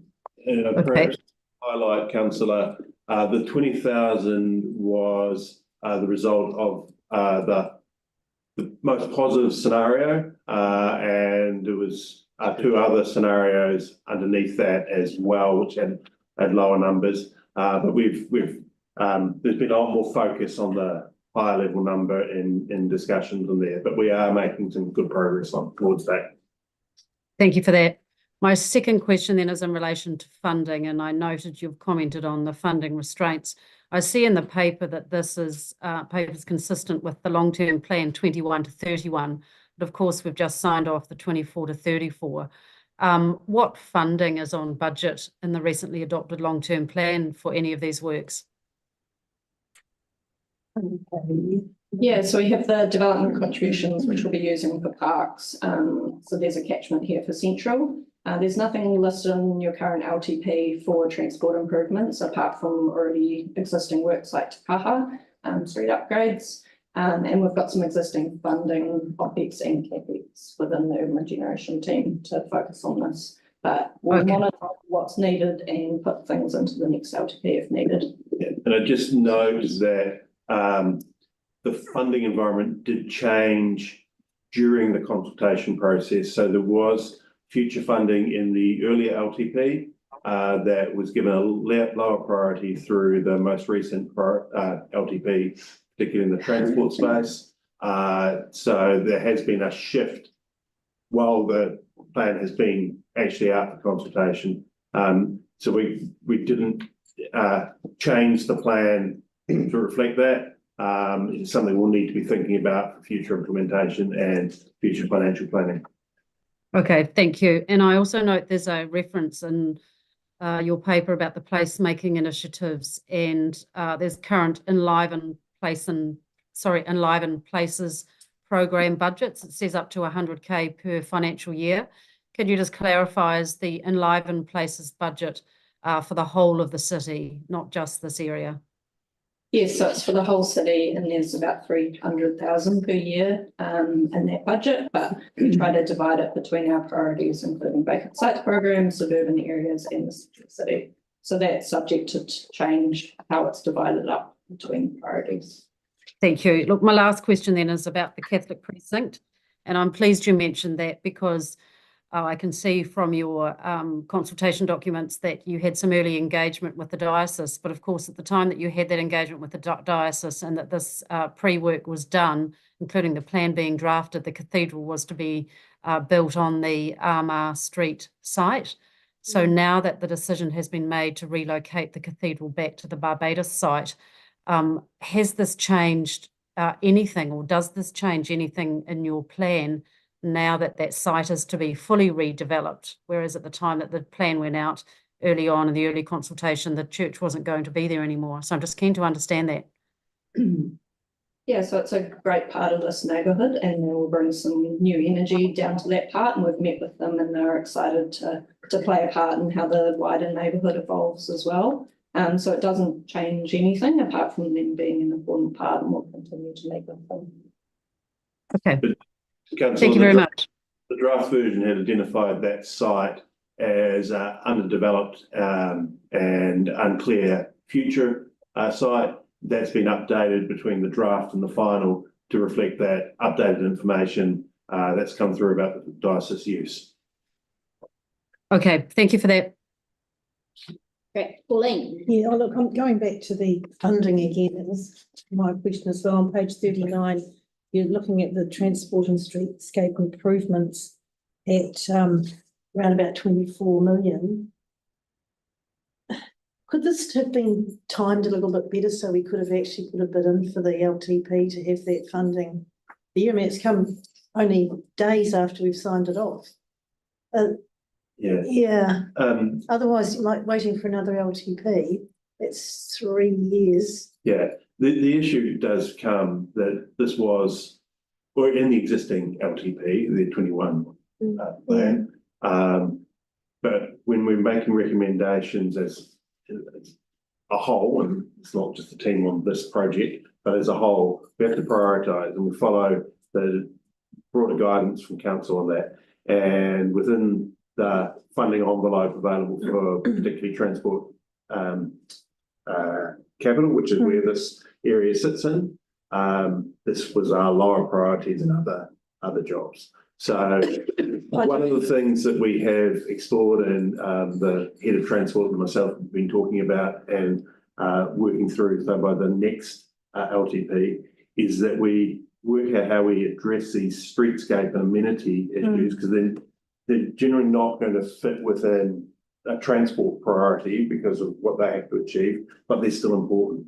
So whether we need to be treating them as a separate, almost funding class, is something that we've opened up those discussions. That's been one of our lessons learned from this LTP process. Yeah, because I don't recall visibility of this in the LTP and the 24 million. Yes. And I'm just wondering. There is another one that is dear to your heart and you keep on raising, so which is the suburban master plans fall into the same situation. So you have raised that, and it's in response to that kind of concern that we're looking into this and see if we can do it a different way. Could this come into the September transport consultation that we're looking at doing?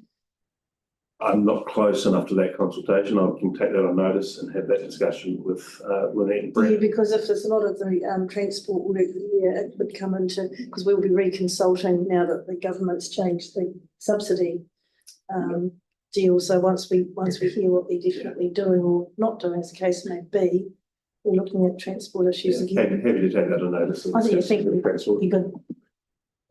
Thank you.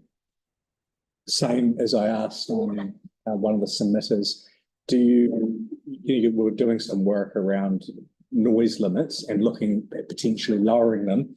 Do you think that that would align well with this plan? I take it you're referring to the potential for a plan change, which would be raising the noise limits potentially. So it's certainly, there could well be some benefits. And if that also has requirements for the receiving environment, which is new developments, getting high levels of insulation, there could be some benefits there. But there's a lot of existing residential already in the area that won't have to meet those standards. And even with the higher levels, if they get protected by a district plan change, it still can be that we have to respond to complaints, and that can affect noise, and there are still complaints in that space. And that was the advice we gave in that last council report on that topic, was that it's not a silver bullet. It doesn't solve the problem. It may help, and particularly with new builds going in, but it's a complex subject and there are no easy answers on it. But putting insulation aside, if the limit increases or breaches, you don't see that would in any way have a negative impact on this plan? There will be some, it won't apply, I would imagine, and because it hasn't been developed yet, it won't apply across the whole area. It will be parts of the area. It may mean that the cost of construction is higher, and therefore it affects affordability of homes if that is in place. So yes, there could be some negative impacts from it, but we'd need to wait and see until that plan change was developed. CNZ, have you worked with them on this? I know that they have a desire to look at the economic benefit around the stadium. Yes, so we're working closely with them on this, in the development of the plan, but also going forward. And they'll be looking at Te Kaha closely, particularly in the venue management side of things. So, yeah, ongoing work. They've got some discussions happening with the urban development team on the best use of council's existing land at that doesn't form part of Te Kaha precinct, but is adjacent to it. Right. And also just looking at the budget that you referred to, is that the development fund, neighbourhood parks, central, is it that 100K, the roughly $31,000 for the next 3 years? Is that the budget you're drawing on? Yep, so there's the kind of restructuring the catchments. But yeah, we think that there's sufficient for this, and they'll continue to increase the amount of development contributions. Just to be clear on those amounts, they sounded more like the amounts that were related to enlivened places. I think that's one of the old catchments, so that's only got a little bit of money in there, but there is a larger budget there. I mean, it's a question I can ask Peter the next annual plan as well, how we could dial up that green stuff. Cool. Ellie. Great, thank you. Just going back to the conversation with CNZ, the events in Te Kaha, and you mentioned adjacent land. That's with regards to what? What would that be used for? Well, we're working through that. Okay, so it's options. Yes. Okay. Yeah, early days on that. Right, and I'm wondering if this enters into that. One of the things that I'm hearing most regularly when people look at Te Kaha and the redevelopment that's going on is, oh my God, how are people going to get to and from it? And I do understand that, you know, walking, cycling and all that sort of stuff and greening the area, as Jake just referred to, is so important in the wider area. But what we don't want to happen is get so far down the track that we go in hindsight, we should have done X, Y, Z. No, I'm not, I don't want to teach how to suck eggs, but what is going on insofar as looking ahead to ensure that we are future-proofing accessibility to and from Te Kaha when we've got 36,000 people going in for a music event? I think that's out of our scope for today that we can comment on. I understand there's some further discussions happening with council on that from my transport colleagues. So I think we would need to take that on notice today and potentially get that coming back from. Isn't that pretty key though when we look at the design that you've got and the layouts that you've got? The design that's in there at the moment reflects what has already been approved by the council for that broader area, but though that broad area may change, so that's why we can't really comment too much on that until we get more details on that. Okay. So you'll have seen from the diagram that it reflected the Te Kaha Streets program was incorporated into the plan.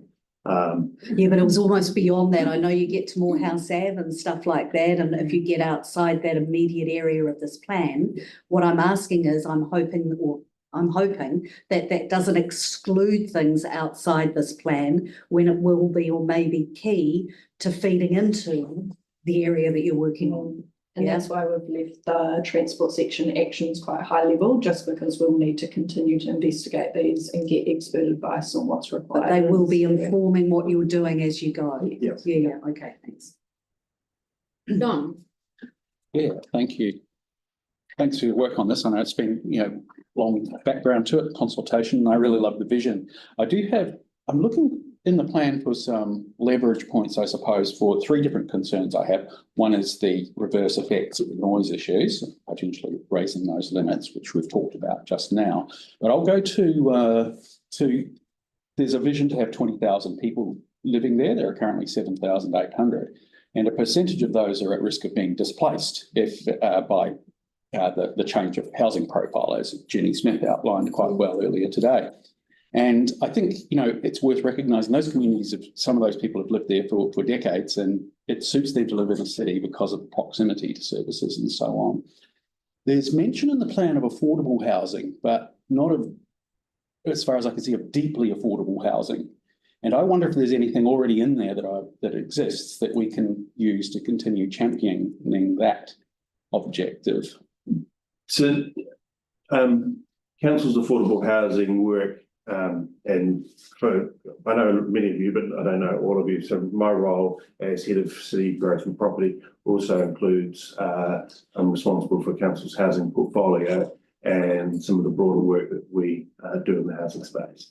So this plan is for this area, but we are doing other work related to housing and affordable housing, with the main focus at the moment through the Greater Christchurch Partnership Joint Housing Action Plan, and 3 areas in particular that we're working on around the potential for how we can utilise public land for additional affordable housing, then broader planning matters that relate to affordable housing, and there's some advice being prepared at the moment on inclusionary zoning, and more specifically on a form of inclusionary zoning that focuses on financial contributions. So very much what was being presented by the submitter today.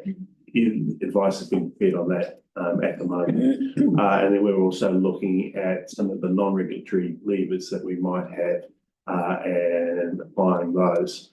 So there is broader work happening in there, besides what we also do with partners such as Otago Community Housing Trust and the work that they're doing delivering mixed tenure developments with focus on both public housing and affordable housing. And just supplementary to that, could some of that work result in some of this type of, very affordable housing being within the CBD? Potentially, because we've got some partners in there in this area already that we would potentially work with. We also own some housing land in that area as well. So we part of this exercise will be to look more closely at that and see what we can do within our funding constraints, but we also really search for how we can get additional external funding for projects. Anita. Just to carry on from John's point, so when a private builder gives a contribution, that's one of our avenues we are relying on. So is that money going in a pot and we are using it, or in earlier discussion, we talked about replacing trees versus trees. We're not doing that with houses, but how is that money getting utilized? So the financial contribution for affordable housing is not yet a council policy. So we're providing advice. She was talking about development contribution. Developer, yeah. Development contributions are generally for infrastructure and potentially for reserves. So the reserve stuff goes into those LTP budgets, and I think we've referred to one of those LTP budgets as a funding source for purchasing additional green space here. But it doesn't go for affordable housing. Affordable it does housing. really impact on having an affordable house. It's a very broad question, yes, because the higher development contributions, those development contributions will be passed on to anyone who buys it, which can reduce affordability. So that is certainly a matter. So that is that other area of policy work and advice that we are looking to provide through to Greater Christchurch Partnership, but the council as a partner there on non-regulatory matters such as development contribution rebates for there's an existing one for social housing, but potentially could that be extended to affordable housing as well? But we've got a long way to go before that is a policy. That space is quite sensitive, and by the time we come around with policies, there is a danger of some of the people who are living, as you said, from decades, might be displaced. Yes.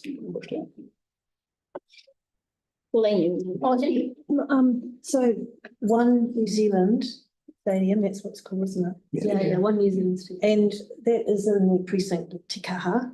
And my question is the area that's bounded by this, area, what are we calling it? Is that Te Kaha?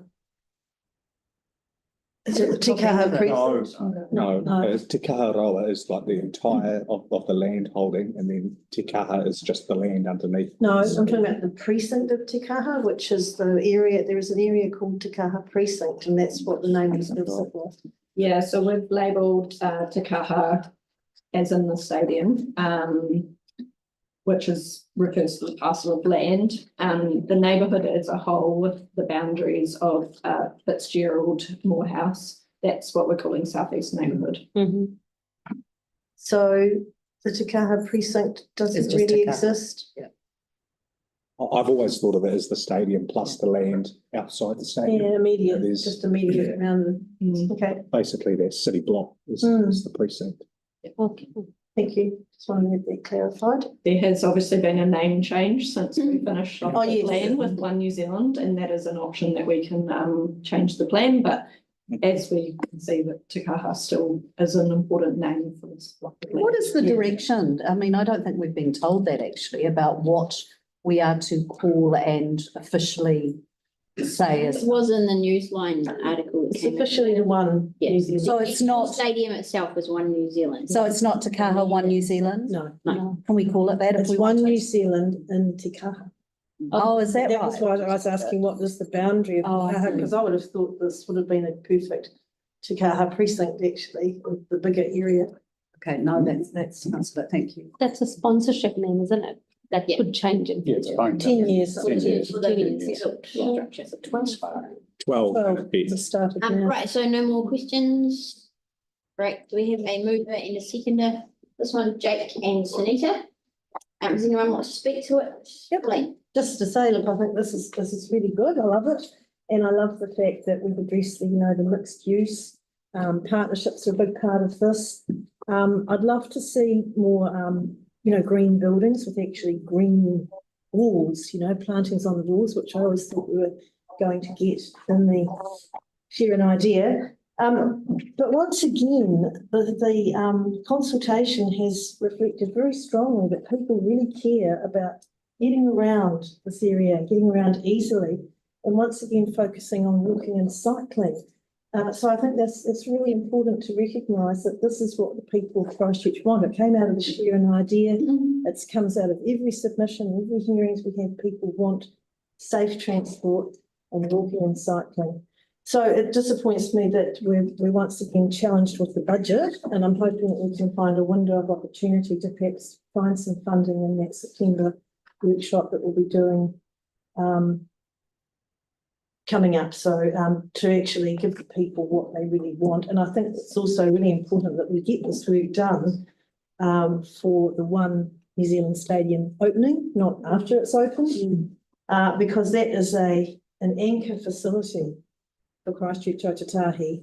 The level of excitement around it, whether you supported it or not, is incredible in the city. And it would be disappointing not to have all this, as much of this implemented as we could for the opening period, which means we need budget for it, so that it's looking as best as it can. But it's great work on this, really good feedback from the community, and let's go for it. Thank you. I'll be supporting it. Thank you, Pauline. Anyone else? Jake? Just really quickly to thank Laura and the team. This has been a really good process and a really good engagement as well. And I'm glad we're getting ahead of urban planning and making sure that we have neighbourhoods that work well and are livable, where we know that land is going to transition.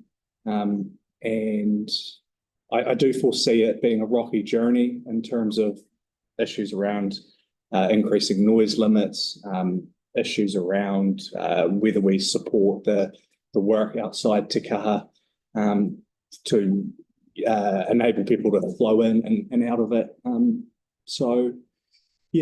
as Pauline has pointed out, budget issues. I think, as Jenny has mentioned and John mentioned, we're going to, as an area gentrifies, we have to always be really cognizant that we're allowing that to happen in quite a just way. And that's why it's not directly related to this work, but I'm heartened that the team are turning their attention to inclusionary zoning and how we get the best out of financial contributions as well. So that this neighbourhood is ultimately a place for not just affordable housing, but deeply affordable housing, as I think John said. So again, thanks, and I'll be supporting it too. Ellie. Thank you. Yeah, I think it's really exciting. I mean, that anyone who's been overseas as well and sees how important a central city is to the vibe and the buzz of the wider city will see how important this is. I think we have to be really careful, though, that we don't do things that are heading down a track that when we look back in hindsight, as we did after the earthquakes, when things were removed, the train station was removed, you know, the bus station was put in the centre of town, and accessibility to that has been slightly problematic. Manchester Street is a disaster. So we've got all these areas in the city that people still need to get to, that they still need cars to get to. We've got good car parking in town in the buildings, but let's show some common sense here too, in the walking and the cycling and the greening is so important, but so is, as Jake said, getting people in and out of that stadium. And we're talking 30,000 when it's going to be a sport event and 36,000 when it's going to be. Cars then, will it? Well, you know, that's what we've got to look at, is do we look at shuttles from the stadium to Morehouse Avenue? What space are we using on Morehouse Avenue to park those shuttles? Where can people park and ride? You know, we need to think about these things now rather than getting too far down the track and thinking, gosh, I wish we'd looked at that back then. But overall, I think it looks fantastic, but let's not lose sight of the much bigger picture so that we get it 100%. Thanks, Ellie. Anyone else? No, just thank you to staff. Yeah, yeah, staff you've done, especially Laura, great job on this work. I think it's a really good standard. Right, we'll put that motion. All those in favour? Aye. Aye. That is carried. Thanks, guys. We're going to skip now to item 12 because I'm aware that Simon is waiting patiently here for the Flockton Francis report. So I'll ask David and Kieran.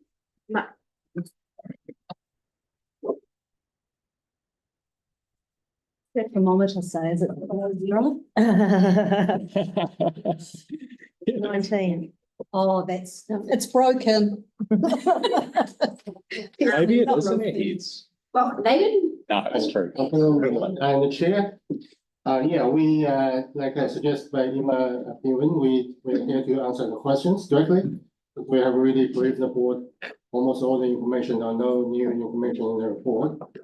Before doing that, I think I better to answer Simon's question. Yes. Because we didn't meet with Simon at Simon's house, talking about the vibration, and we did feel the vibration when bus driving through.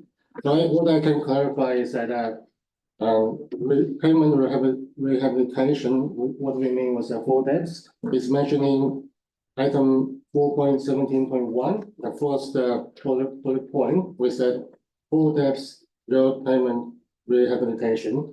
So that's about, we are going to dig up the surface, the base course, the sub-base to the subgrade. So it's about 500 millimeter to 600 millimeter. So we're going to replace the whole pavement and put it back. What we mentioned was shoulder to shoulder was because in year 2000, the curb channel has been replaced with the shoulder. So the shoulder and the curb channels, the conditions was really good.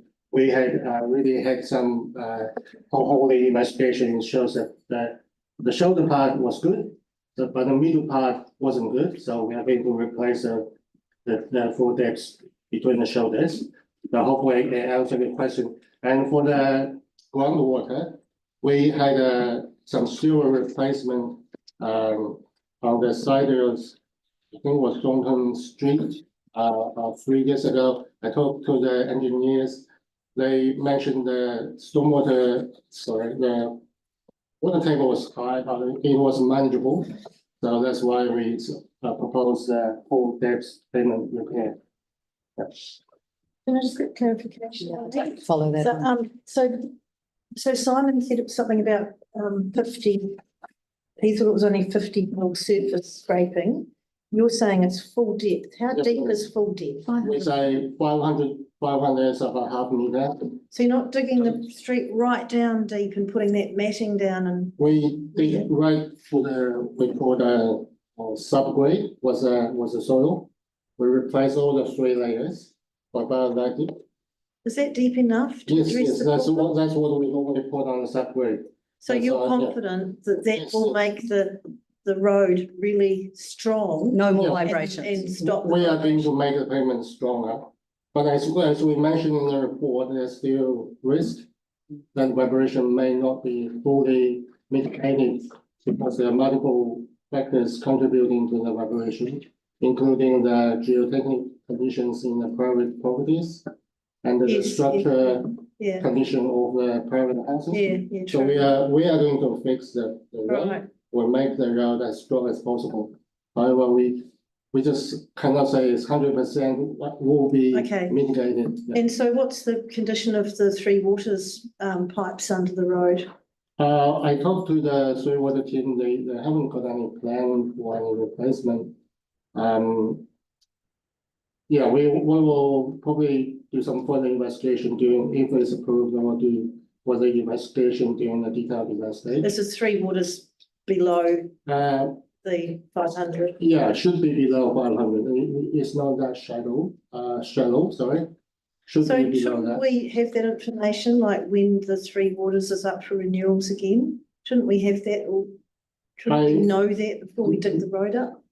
Yeah, they haven't got a plan to renew the Three Waters. So it's not up for renewal? No. Do you know when it is up for I renewal? can follow up with them. Be good to have that now. And just wandering off, just another quick question about the platforms. Mm. So if we were to not install the platforms, could they be installed later if required for no significantly increased cost rather than doing it at the same time? We mentioned in the report the risk is that if that's option 3, we just do the permanent repair without doing any traffic calming measures. The risk is that it didn't meet the notice of requirement. Oh, okay. Because the notice of requirement require the council to do traffic calming measures. Yes. That's okay. The platform is best option we considered as a traffic calming measure. Okay, and will the platforms be of the design that council seems to be doing now, which is you come off them more gently? Yes, we call, I would say, is fast widening, will be like Victoria Street, what I can think of. Yeah, right. And also so a lot smoother. Yeah. On Victoria Street. Yeah. Okay, thank you. Thanks. Pauline, Ellie. Yeah, thanks for that. Can I just confirm? So what you're saying is that the full depth is 500 mils? 500 to 600 millimeters, yeah. Okay, so could you go any deeper than that, and would that address more, do you think, the issue of the vibration? Well, I think we'll talk to the pavement designer during the detailed design stage, but normally it's not necessary to go deeper. Otherwise, the cost will be higher. So normally that's strong enough for even a higher class, higher, hierarchy road. Yeah, I think we kind of need that information before we vote on it, though, because, you know, there's no, as you said, if this is going to cost us, what was it, 2.1 million, 2.36 million? Yeah. We need some guarantees, and I'm not hearing those. I just wanted to ask you about the notice of requirement, because I think the penny dropped for me. I don't know whether the other members were aware of this. So the notice of requirement, or rather the increase in traffic on Flockton and Francis, started before the CNC work started. However, the closure of Forfar meant that the traffic numbers went up in those two streets. Yes. Now, even though the CNC hadn't started, it is considered to trigger the notice of requirement date, if you like, right? So that's when the 30% would be measured from, because Forfar was considered a part of the DEMP work, right? Yeah. Okay, what I want to ask you, and I'm not trying to be a smart ass here because I don't understand it, and I just want some clarification. The issue around the CNC being operative and the CNC opening, the notice of requirement makes it clear that the CNC must be operative for that time frame to start. What I'm trying to get to is if we don't count Flockton as the starting date that needs to consider the notice of requirement, we could take the date of the increase of traffic well after, or, you know, after the Forfar was closed, right? So what I'm wondering is the operation of the CNC and the opening of the CNC, are they different things?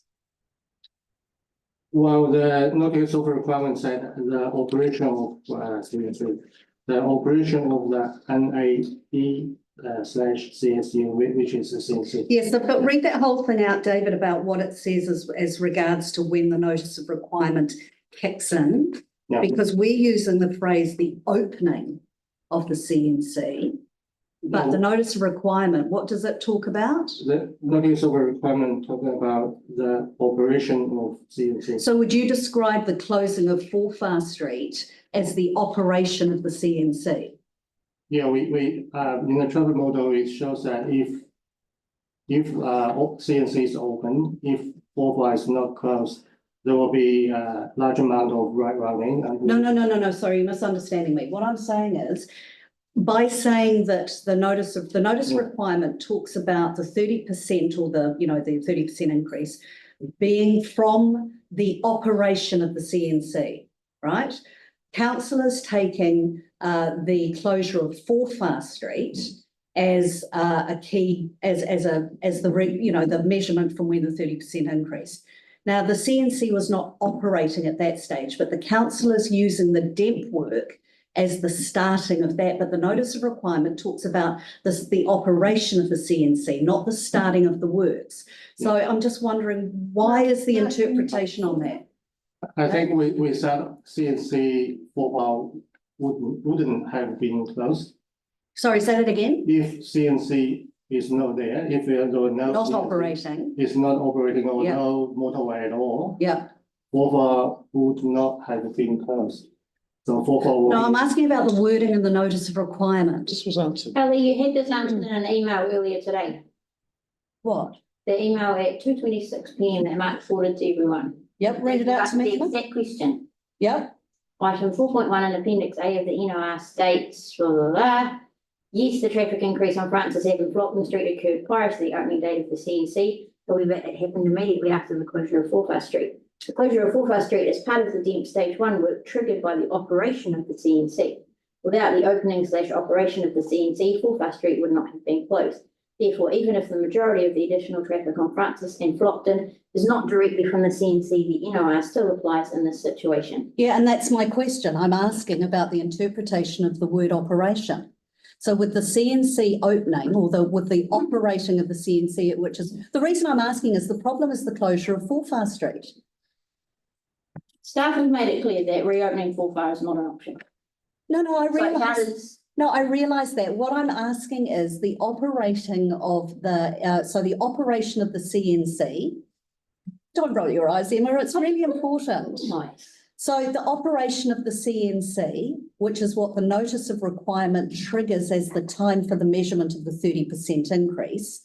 The operation, is that different? Is that when the CNC is working? That's what I'm asking. Because the closure of Forfar it was not when the CNC was operating. So I'm just wondering why we are counting that. And I've read the email about Forfar closing because that's when the increase in traffic on those two streets occurred. So if we did not have to count it from the date that Forfar closed, we wouldn't be having or potentially wouldn't be having the 30% increase on those streets. That's my So point. we've got though is that we do have to count it from when Forfar closed. No, it's not about when Forfar closed, Emma. It's about the operation of the CNC. The notice of requirement makes it clear that the measurements that we start measuring is from the operation of the CNC. So in the staff information back, it talks about the DEMP work as being related to the CNC. But what I'm saying is that's not the operation of the CNC. And I'm not trying to split hairs here. I'm trying to find a way around it, so that the closure of Forfar Street is not counted as being within the time frame of the operation of the CNC. I think staff's answer is pretty clear. Yeah. I don't think it is, Simon, actually, because operation of the CNC means the CNC is operating. We can agree to disagree. Well, can you tell me what operating of the CNC means? I feel like this point's been. Yeah, I feel that staff have answered it in the email and David has reiterated. Okay, well, if you want to, because we've basically painted ourselves into a corner by taking the closure of Forfar Street as the measure of the increase of the 30%. Because that's what staff have indicated we are required to do under the NOR. And so I'm asking staff whether the NOR, when it talks about the operation of the CNC, includes work prior to the CNC operating? That's my I point. think we've been given that answer. Oh, so the word operating does apply to when the CNC is not operating? The word operating is not in management. item 4.1 of the NOR. It talks about traffic levels that would have occurred without the operation. It's not about a date. It's about if the operation of this thing increases the traffic. I'm having trouble hearing you, sorry, Simon. Sorry. Yeah. Apologies. The notice of requirement doesn't talk about a date. It talks about impacts of the operation, and this is clearly an impact of the operation. But that's my point. I'm not talking about a date. I'm talking about the word operation. So when was the CNC operating? I don't really want to go into this.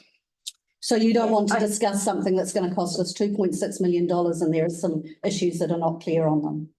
The road needs rehab regardless. That's like. Yes. David, is there anything you can add?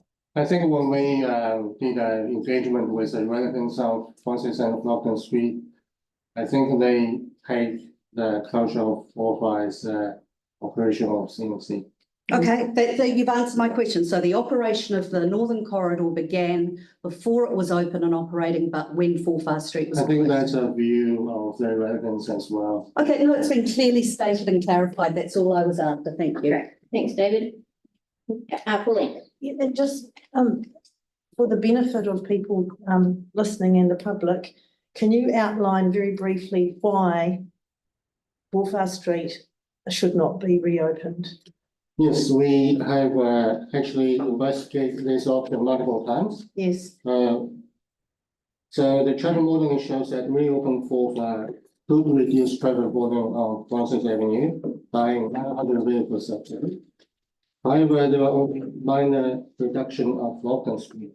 And furthermore, it will attract more than 2,200 vehicles from Frankfurt Street onto the local network, including Mercy Street, Mayfield Avenue, Silver Street, and Tim Street, etc.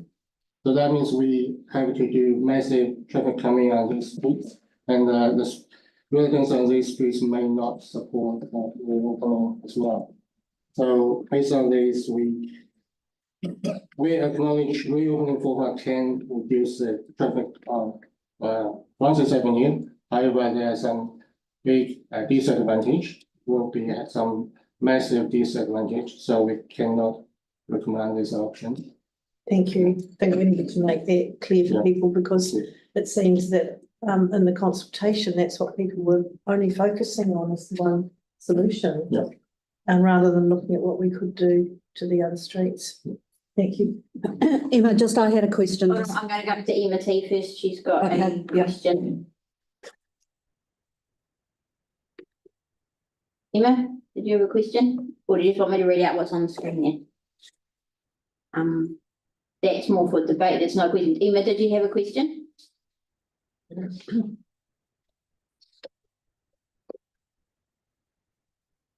Okay, Ellie, we'll come to you. Just my question is, when Forfar was closed, I think the information you've provided us makes it clear that there was a significant increase in traffic on both Flockton and Francis. Is that right? Are you mean back in 2019? Yeah.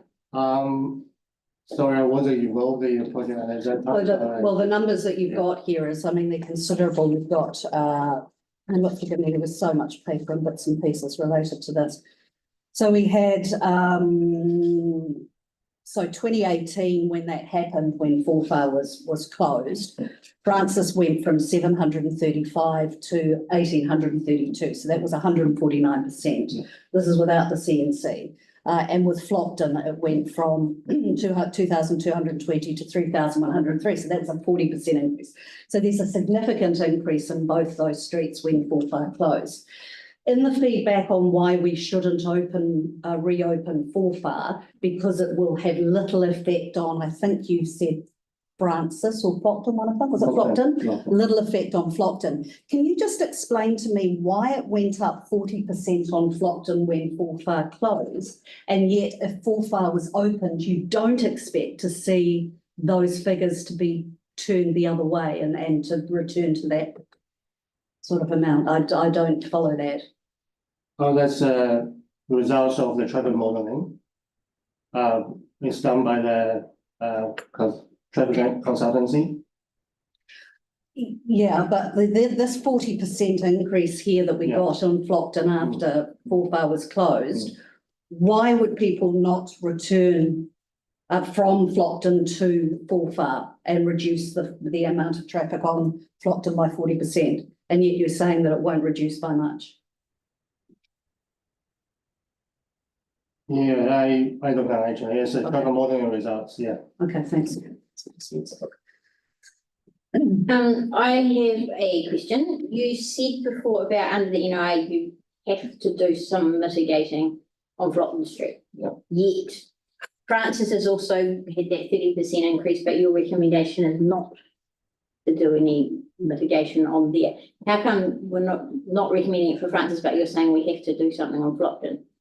Well, for Francis Avenue, we are not willing to do anything. We did propose our proposal, which was traffic calming measures. However, we just couldn't get agreement with the local residents. Because the local residents didn't think it's a good solution. The one in Forfar to be very open. As I mentioned previously, we cannot recommend Forfar to be very open. So there was no agreement between the locals and us. But we acknowledge it's not a long-term solution, so we propose some scenarios. Under this situation, we come back to revisit any options. And it's also mentioned in the appendix. The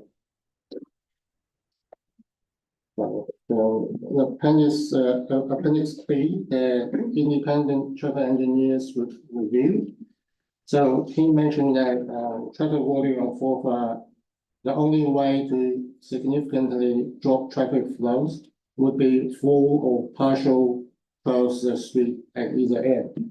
So we're thinking if the proposal is approved by the board and after construction, we can come back to revisit whether that could be an option or not, if the traffic volume is keeping on increasing.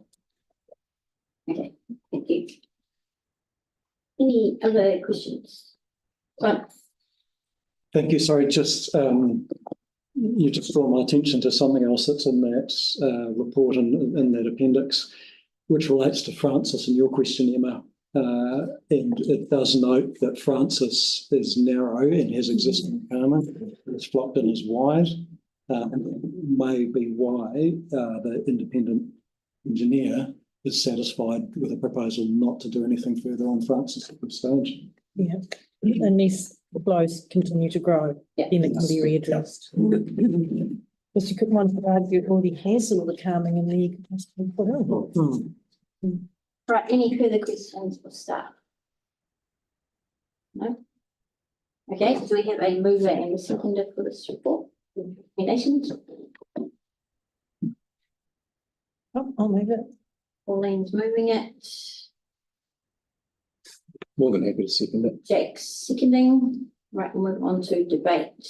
Pauline? Yeah, it's just very briefly, I won't labour this because it's been to the board several times, and I appreciate the deputation about the platforms, but I'm really taking staff advice on this, that the treatment of the road surfacing, the pavement, is going to be a robust one, and that will therefore, combined with the new modern way that we do these platforms now, I think are a lot smoother, a lot less invasive. Originally, Flockton had some really, really harsh ones that we actually took out in 2008 or 9, they were shocking. So these ones will be smoother, combined with the pavement work, which has been long overdue. It's a shocking state under there. So I'm very, very hopeful that this will really give the residents some comfort. And the fact that we are obliged to put those platforms in. So we've reduced the number as a result of the consultation. And the one at the top end, the north end, will be redone in a permanent way. So look, I'm going to go with this, and I think it's still watch and wait over this work and the traffic through the whole area. So we're keeping an eye on things. So yeah, I think it's going to be good for Flockton Street to have that road done and finally get some action on this. So I'll be supporting this today.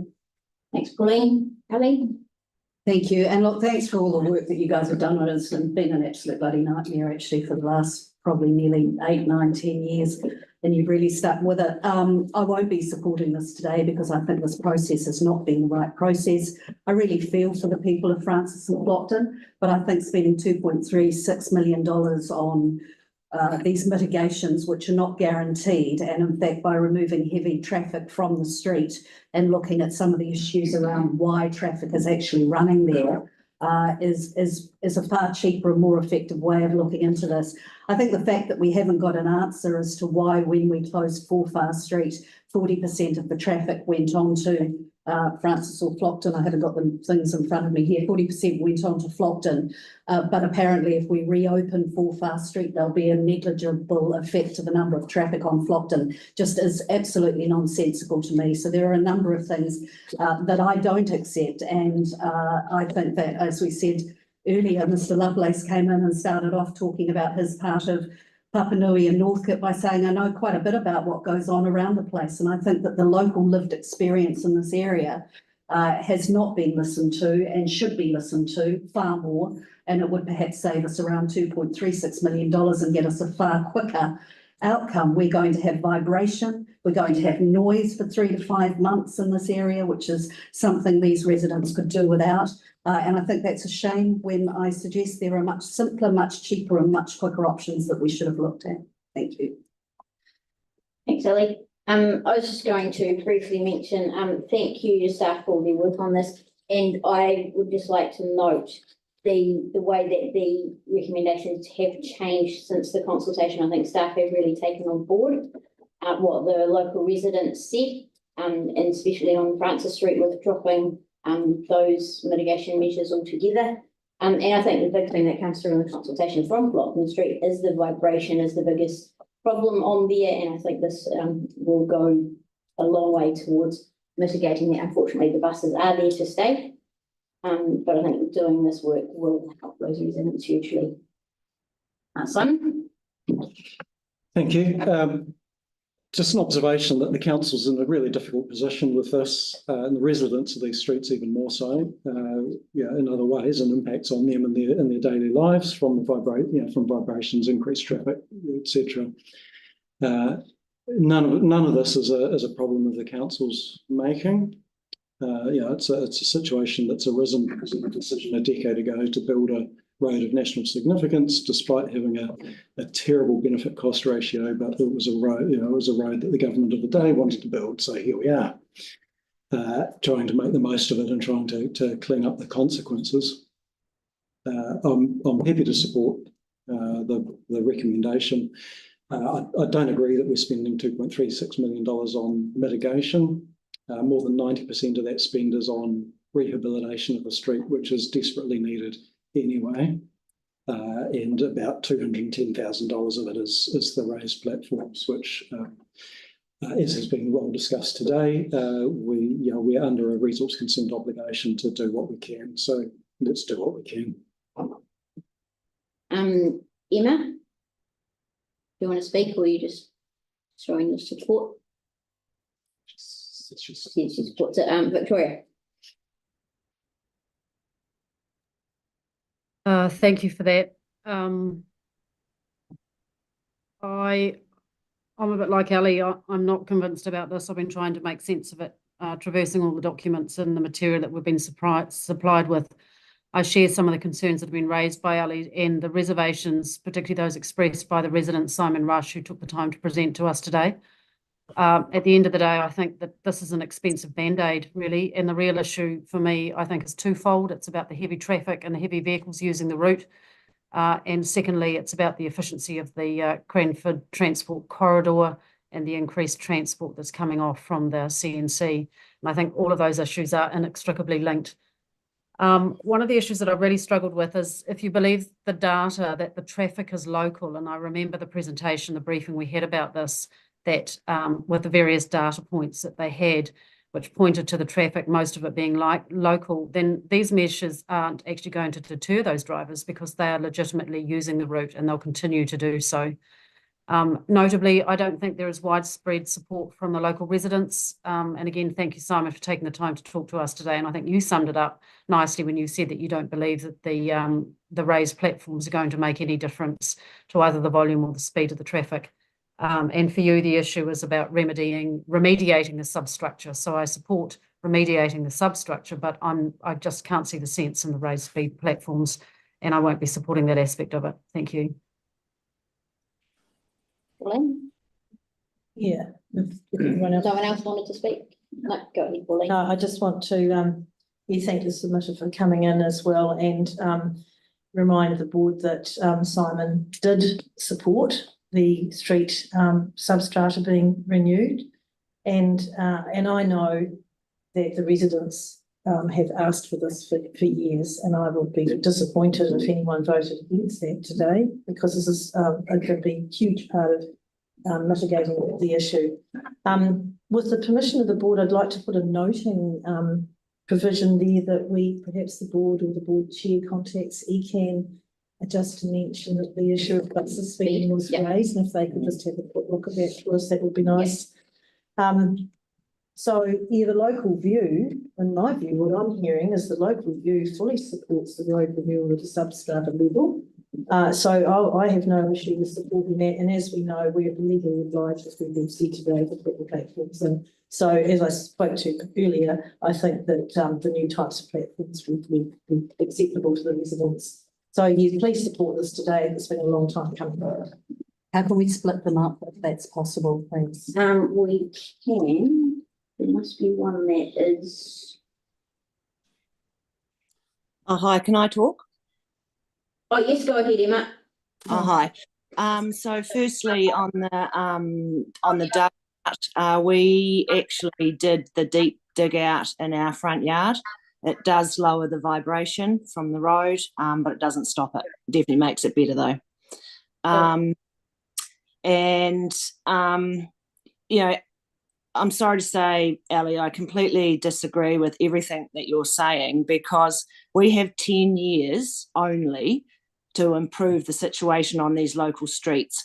This NAE was always going to be, it was always going to sacrifice our local streets. That was going to happen. We knew it right from the start. You know, like Leanne called it a lemon. The NZTA did a report on it that gave it a C-. The only way of fixing the problem that's happened in Flockton and Francis is to continue our mission to decrease traffic coming into the area. I'm really happy that the data that we've been shown does actually show that closing Forfar has decreased the traffic overall. The only way to solve the problem for our local streets is to get the cars off them and improve better public transport for the people coming into our city. I would have seconded this if I was onto it with my technology, and yeah, I'll be supporting it today as well. Happy to be I second if that's being used. Okay. Oh, and one thing as well is, you know, we only have 10 years to improve the situation, and let's look on the other side of Cranford Street. Let's look at our intersections of Cranford Street. We've got a lot of work to do. So there's been a lot of time spent on these two streets, and you know, I'm sorry that they have increased traffic on their streets. But I've known that was going to happen day one, and I tried to stop this NAE. So I'm sorry for the residents on those streets. But if we had have all stood up then and stopped the NAE, that they wouldn't be here.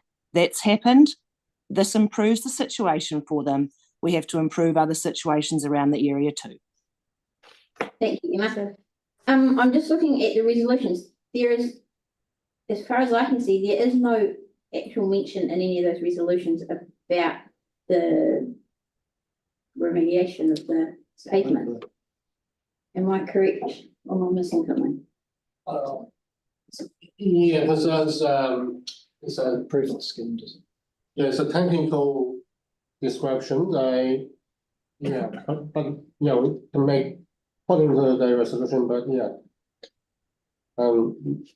My thinking was At the that, moment, there's no way we can separate that bit out because it's not specifically mentioned in any of the resolutions. yeah, but it's in the proposal, it's in the recommendation. Well, Ali, do you just want to note that you're not supportive of, Yeah. or that you do, No, I don't support the platforms. but you are supportive of the Oh, remedial? no, I'll vote against the whole thing because I think it's been a dog's breakfast, yeah. Okay. I see you then. Everyone happy with number 14 there? Notes the board's request the board chairperson contact Environment Canterbury to address the speeding of buses on Bottom Street. Nice. Emma, can I please have it recorded for me that I don't support the raised safety platforms, but that I'm okay with the rest of it because of the remediation of the substructure? Yeah, you're happy with just that being noted? Yep. Yes, thank you. So I just think that number 14, we could just say, request contact Environment Canterbury to investigate. Investigate the reports of Alleged speeding. speeding of buses. Yeah. I think that's a bit better. Yeah. So, That's it. Okay. So we've got that noting in there from Victoria. We'll put that motion. All those in favour? Aye. Aye. Against? Me. Ollie. And we've noted you down there, Victoria. Great, thank you for your work on that, David and Karen. We'll now jump back to item 10, no stopping restriction on the street. Pretty straightforward, we'll take this one as read. oh, yeah. Sunita and John seconded it. Put that motion, all those in favour? Aye. That's carried. Thanks for waiting around, Sally.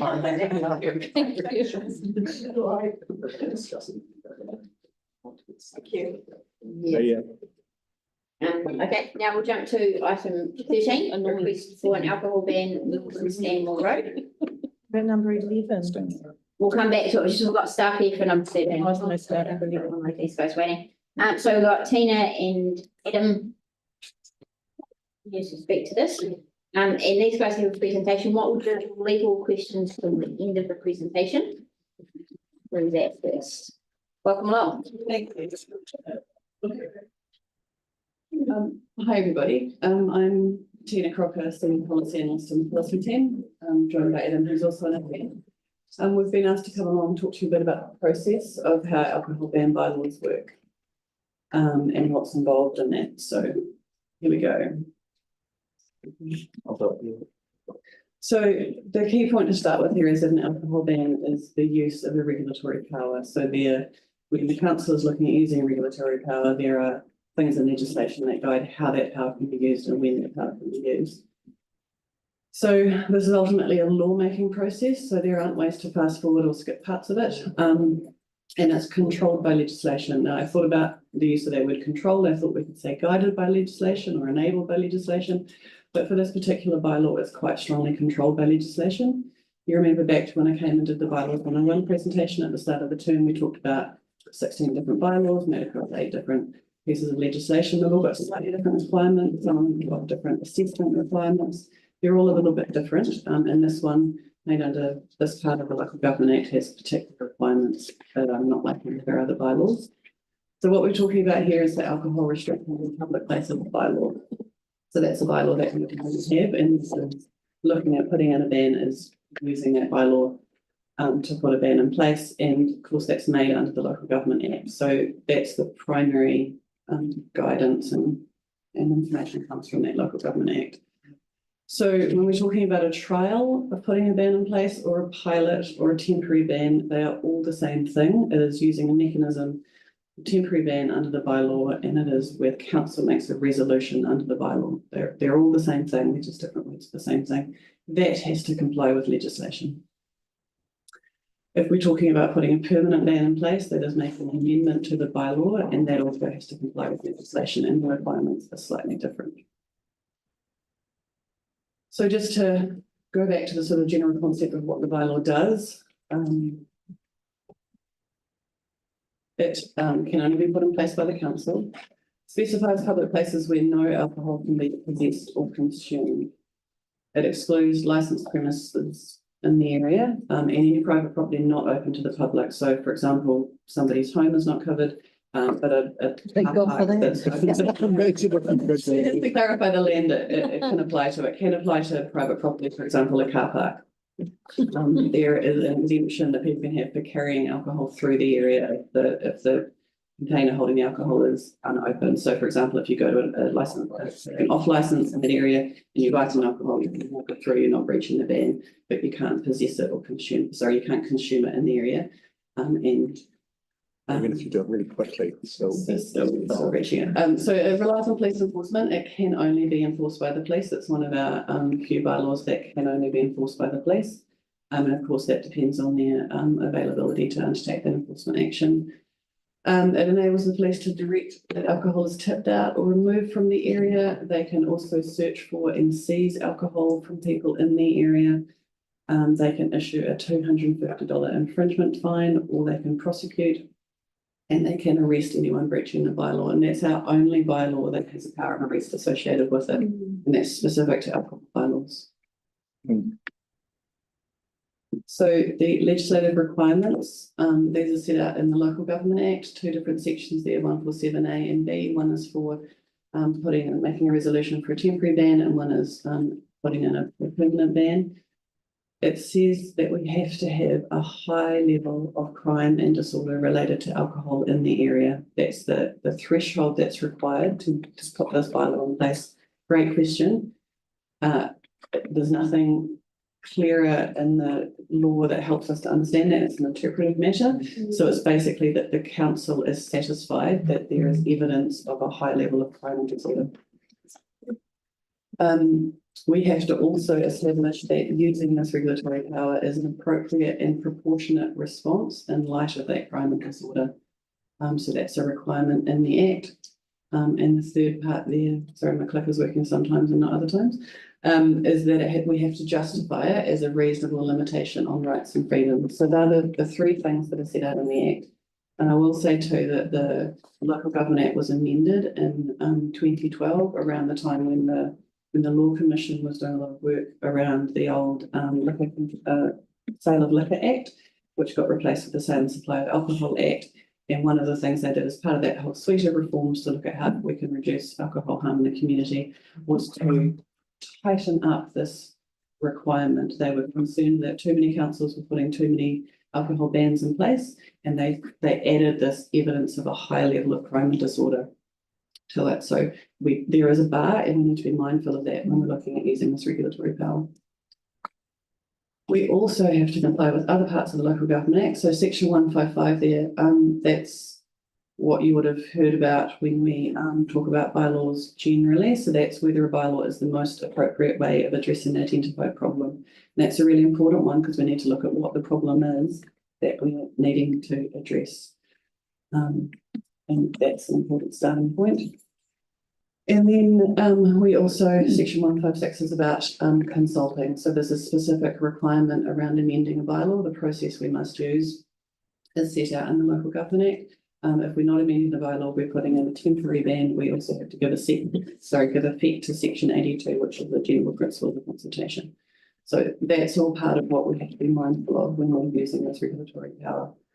And so when we talk about an investigation that staff will be doing to look into a ban that's proposed, this is the stuff that we have to document so that the council has the confidence that they're making a good decision and using their powers appropriately, and that we've done the right consultation steps as well.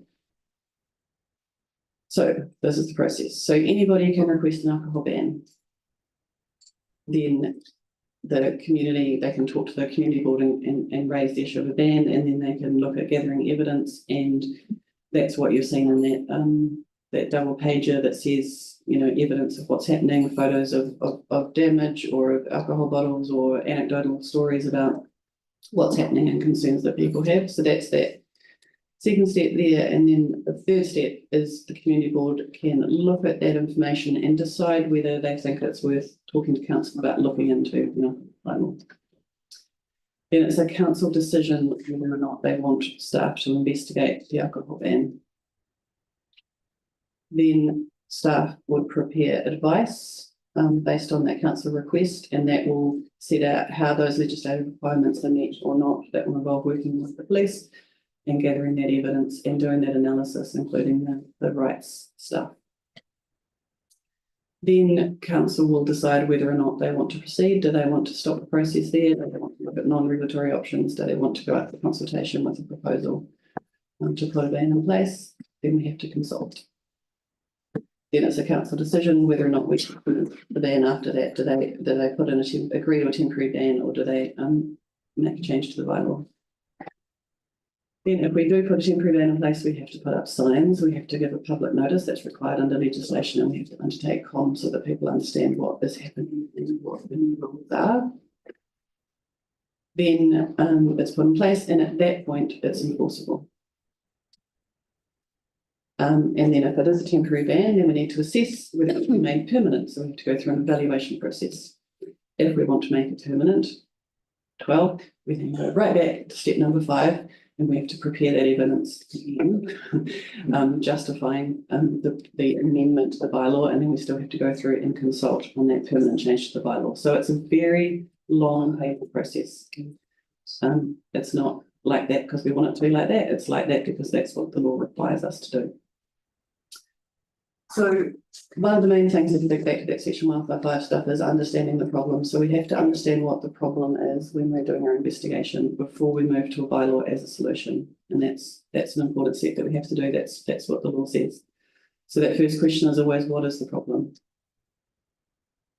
What are the causes of possible solutions? What other tools or options are there? So we need to be able to show the analysis that we've looked at other options, and that also comes back to that kind of local government act basic of to assess the options and work out what course of action should be taken. So for an alcohol ban bylaw, alcohol must be a significant issue. We have to have the evidence of high crime and disorder that relates to alcohol. That's a key point. An alcohol ban bylaw won't stop people from loitering or begging, and it won't stop people from being intoxicated. It is only about the consumption of alcohol in public places. Relies on police enforcement, so their resourcing is an issue. People reporting so that police can attend is an issue. And there's also a general public safety role for the police. So if, back to that, what is the problem? If the problems are around community safety, concern about aggressive behaviour, antisocial behaviour, the police already have a role in that space anyway. What else can be done, or what can be done in the meantime? So where a community is concerned about alcohol impacts and there's a lot of antisocial behaviour going on, if the council is going to look at putting a ban in place, that necessarily takes a chunk of time. So in the meantime, this is really helpful. If incidents are occurring, people need to report them to the police, particularly anything violent, intimidating or threatening that's already breaking the law in a number of different ways. This can also help support police visibility in the area, which can help people feel a sense of increased community safety. It also creates data. So if we go back to that requirement, we have to have evidence of a high level of crime and disorder. So if people are reporting things, then the police have data that can support that. There are other non-regulatory things that we could do in the meantime, and that main one is as part of your recommendation. I see that you're making, which is working with the community and police and government agencies and social service providers. So a lot of the causes to these antisocial behaviours that are happening are complex, and they're not necessarily just about the consumption of alcohol in public places. So that work should be happening anyway. There may be environmental design options. I'm not saying that there are, but there may be things like increased lighting if people are feeling unsafe, or I know in Richmond Green, the hedge was pleached so that you could see through it. Things like that can help with that sense of safety. And there are lots of other factors involved that can be complex around homelessness or insecure housing or poverty, addiction, substance abuse, emergency housing. All those sorts of things can all kind of feed into this mix. That's part of it. That's my spiel. What I have to say Right, thank you. about how that works. That's really helpful. We'll go, we've got questions from Jack, Ellie and Pauline. Thanks to that, I'm really happy with the recommendation as it stands, but the only niggle I've picked up from talking to colleagues this week is around what happened in Woolston. If you go back to that slide, where it laid it out really beautifully with all the steps, the million steps. So second to last. Yeah, so, I mean, my recollection of that one was at the time the request was asked for, there was also evidence provided, and that seemed to have ticked the box already without having to do 6 months of working with external agencies. Is my memory failing me? Is that correct? Or is the difference here in this case that police were simply so supportive in the Woolston example? It's a mix. We have to go through this process regardless. So the question is not, do you have to work 6 months non-regulatory? No, you don't, but you do have to have documentation of all of those legislative requirements being met before the council can consider it. So that takes a necessary amount of time. So there's the evidence as a component of it, but it's also those assessments looking at other options and what else has happened and the Bill of Rights stuff and all of that needs to be a part of it to support the council's decision making.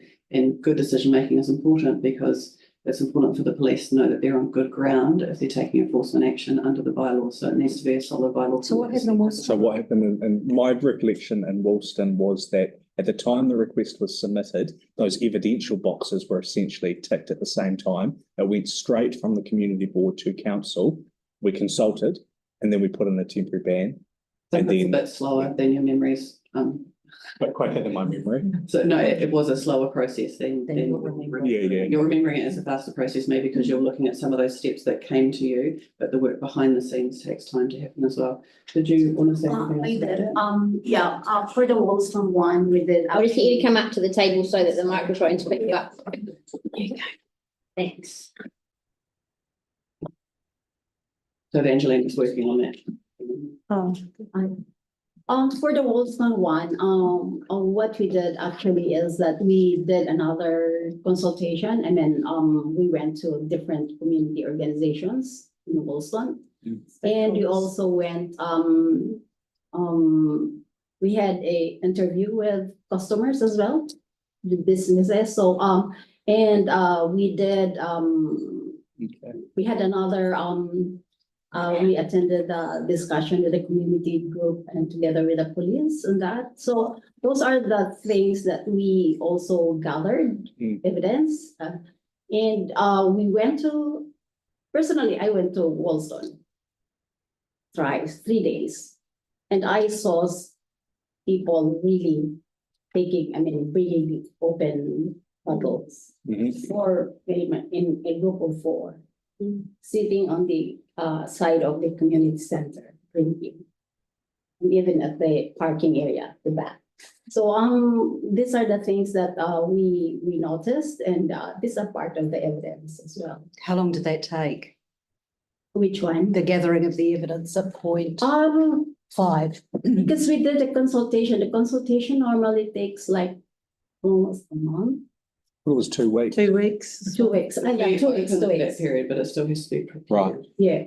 And then, Yeah. all the summary of submission and things. So, yeah, there's. So it can be done in a month, a couple of weeks, and then writing of the information. There can be faster processes, but it also depends on staff availability and prioritization and other things as well. So it doesn't have to take a long time, but these processes still need to happen, and the outward facing bits of them may appear short, but there's a lot of work in behind the scenes to ensure everything. Okay. Ellie. Yep, thank you very much. Yeah, the summary offences, the alcohol restrictions in public places bylaw, the 2018. I just wondered what it is that covers that an alcohol ban bylaw wouldn't, and why would we need an alcohol ban if we've got an alcohol restrictions in public places bylaw? So the bylaw itself talks about how we're using the regulatory power. So it sets out that we're using the Local Government Act to create that bylaw and what the penalty is for breaching that bylaw. And then at the end of that bylaw, there's a schedule and that sets out the ban areas. So it's the Oh, so the ban areas feed into this alcohol restrictions. I got it. Yeah, that makes sense. So you have to have that mechanism, otherwise you can't have a ban because you don't have bylaws. Yeah, no, that makes perfect sense, yeah. 6 and 7, are we doubling up on, no, actually it wasn't 6 and 7, it's the consultation that we've got. We seem to have sort of double lots of consultation. Yes, you need one for the temporary and you need one. You do that, okay, that's fine, thank We you. don't always necessarily do a temporary ban, we could go straight to proposing a permanent ban, but that, so I guess you're dragging it out if you're doing it twice. Yeah, that's good to know. But you also might want to assess it to see whether it. Yeah, I mean, there are reasons for doing it and other reasons not to. You said an alcohol bylaw will not stop people from being intoxicated, but just after speaking to some of the people in the Edgware area particularly, and one woman said to me she watched a couple of guys sit at a bus stop there and drink alcohol. So clearly an alcohol bylaw would stop them from being intoxicated, so. Well, no, what I mean is you can drink somewhere else and still undertake antisocial behaviour. Totally get already that, intoxicated. but a ban could also stop you from being intoxicated. Well, it would stop you consuming it in the public place, that's all it does, is consumption. It doesn't stop me tuning up. Oh, no, I get that. God, I don't know. I'm sorry, I'm not being very clear. Apologies. An alcohol bylaw, though, banning alcohol in an area will stop some people from being intoxicated because there are people who are actually coming into the area and drinking in the area to become intoxicated, right? Sure. Yeah, Yes. okay. We That's just fine. might make it- Yeah, no, may- that's fine. I just, may. You said identify the problem. I think that's really important, especially with Stanmore Road and Edgware, because to me they seem slightly different, but I guess we'll talk about that in a moment. Sorry, I just had some other questions here. The freedoms, people's rights and freedoms. Can you just expand on that a little bit? A bylaw would be a reasonable limitation on people's rights and freedoms. Could you just talk to that, please? So there's a couple of bits.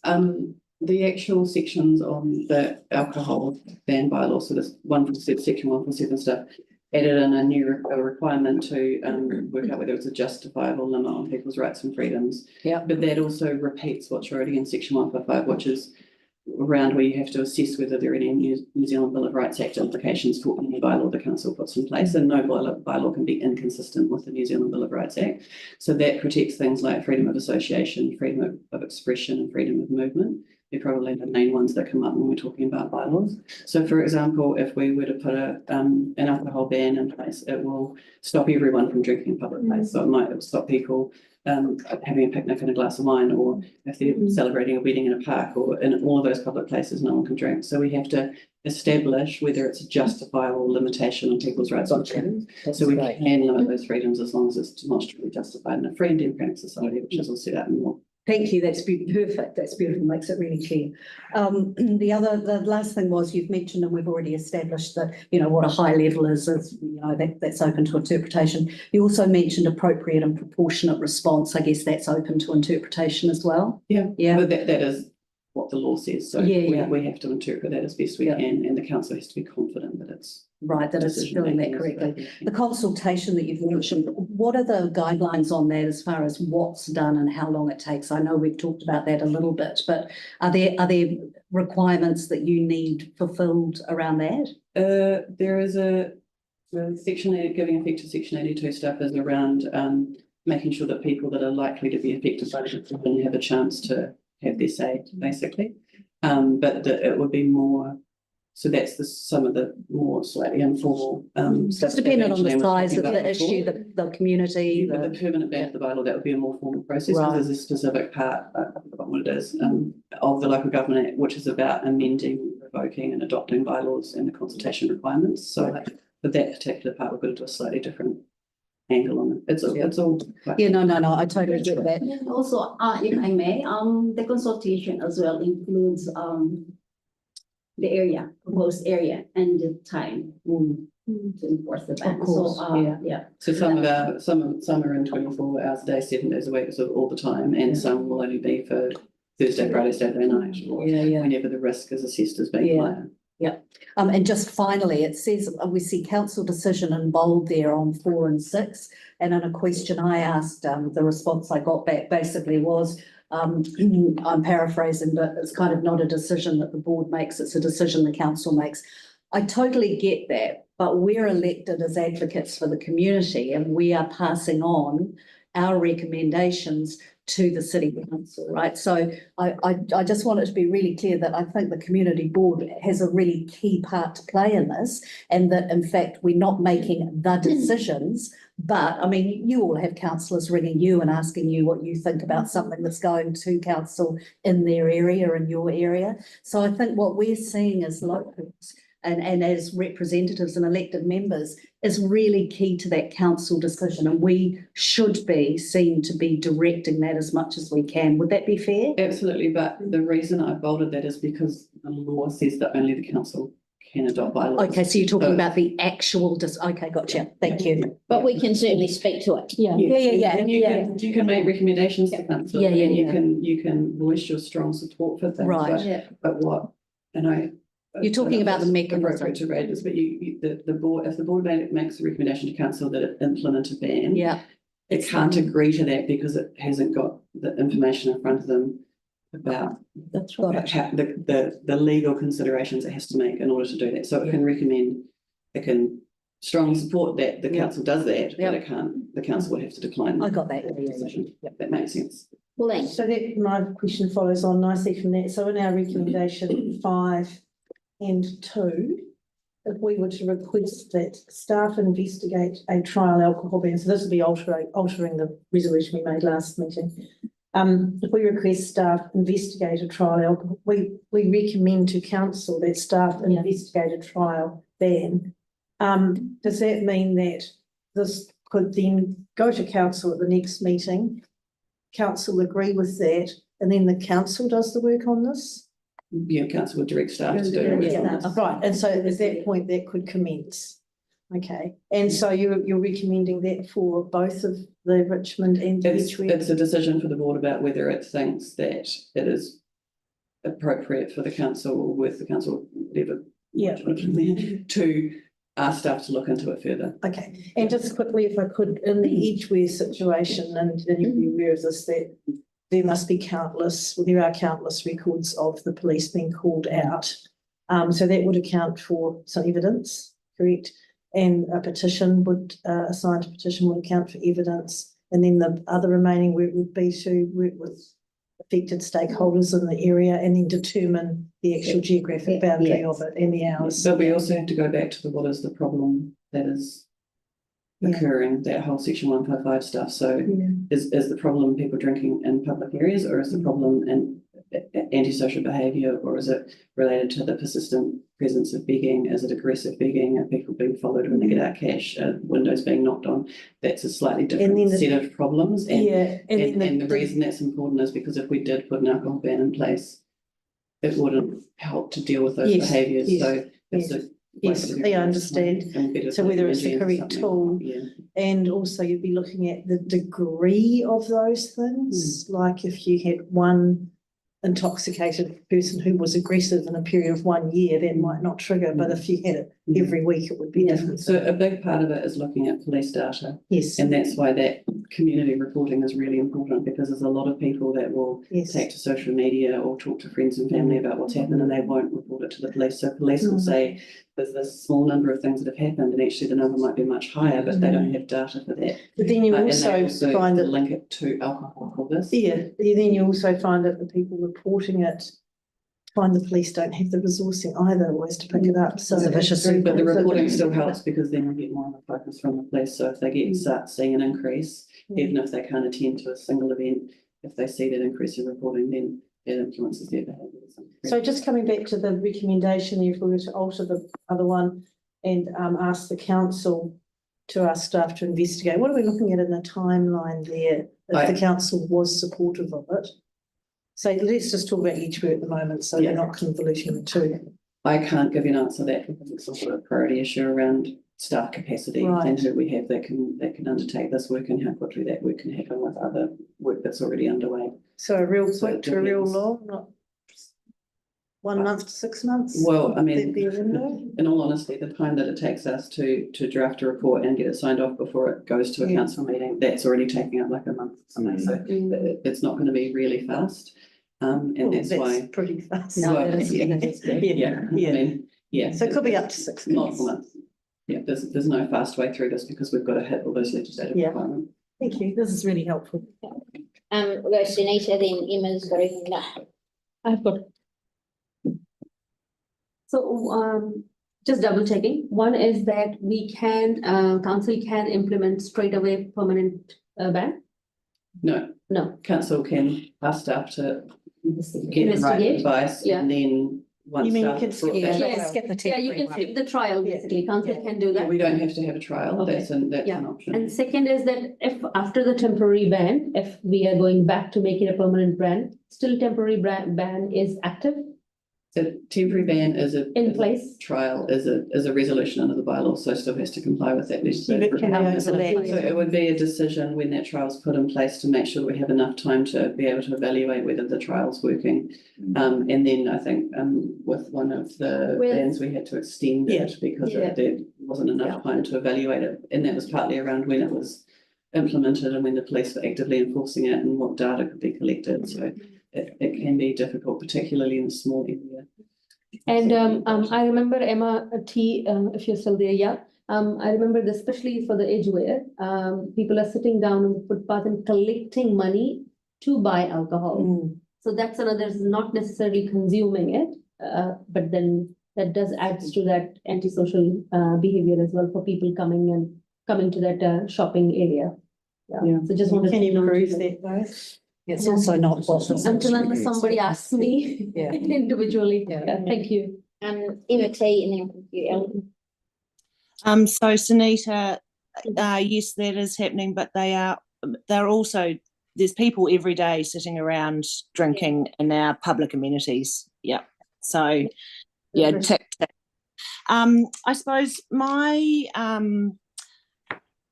suggestion is that we actually make another recommendation, because I think if I'm listening to what has been said today, it's really important that the community actually understands their input into making this happen. So, like, can we actually make a recommendation that whilst all the work that goes in behind the scene is going on, that actually there's some community education going on in both of those areas? I mean, like, i.e. things like doing a presentation to local businesses and interested residents, so they understand that if they actually want this to happen, then it's their responsibility to be inputting that data into the police, because without that, it doesn't happen.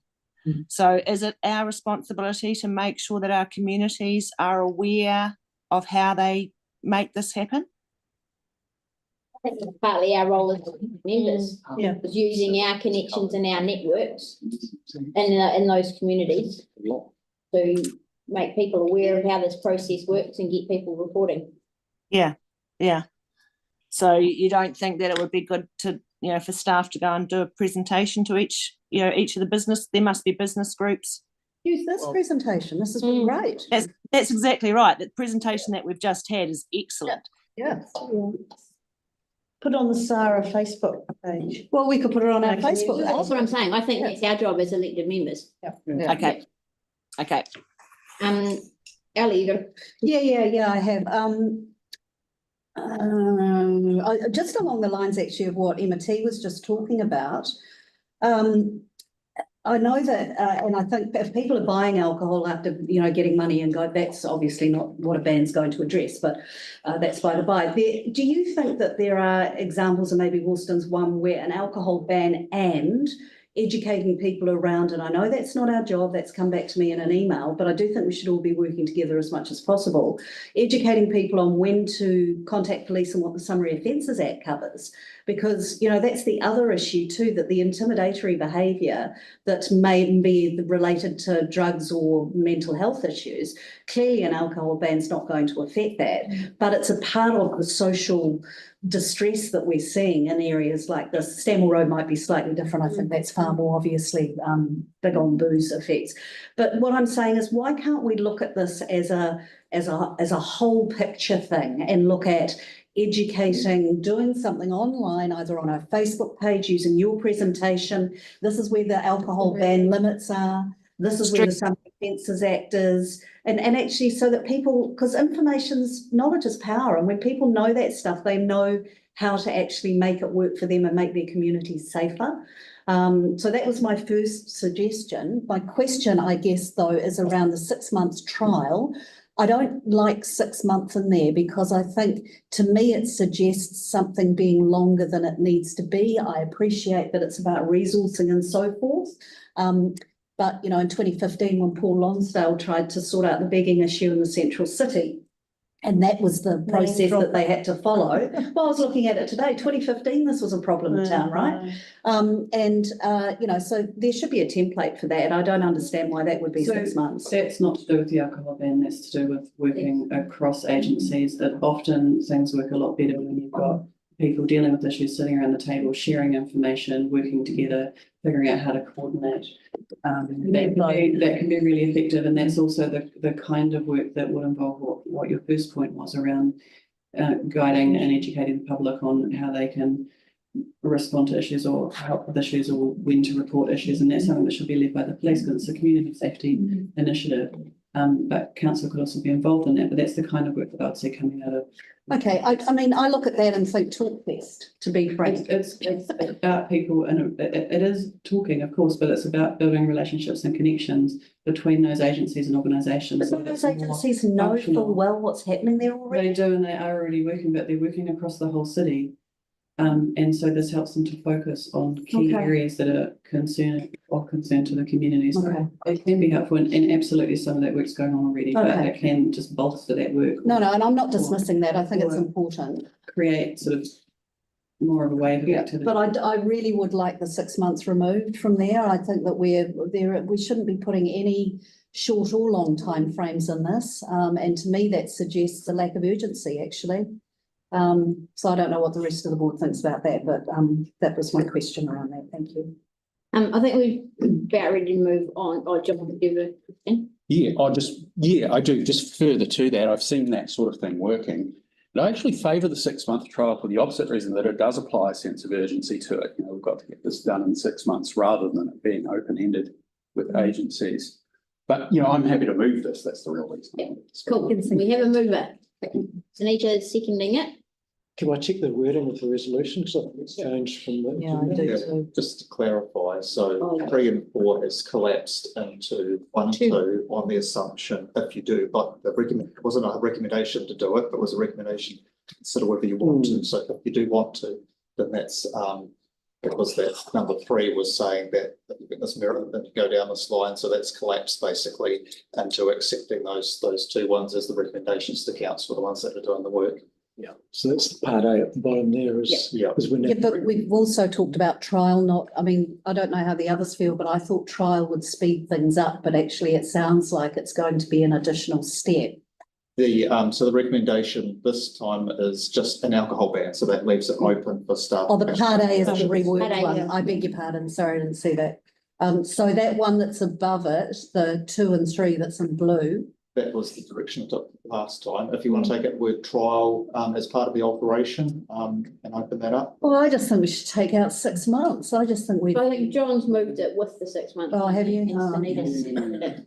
Yeah. I mean, I think it's interpretation of the word. The way I am seeing it is that it should be done within the 6 months. Don't take any longer. Well, that's not what that says. That says a 6 months trial, Sunita. So if you want it to, but if it takes 6 months out, it could take up to a year or longer. It could.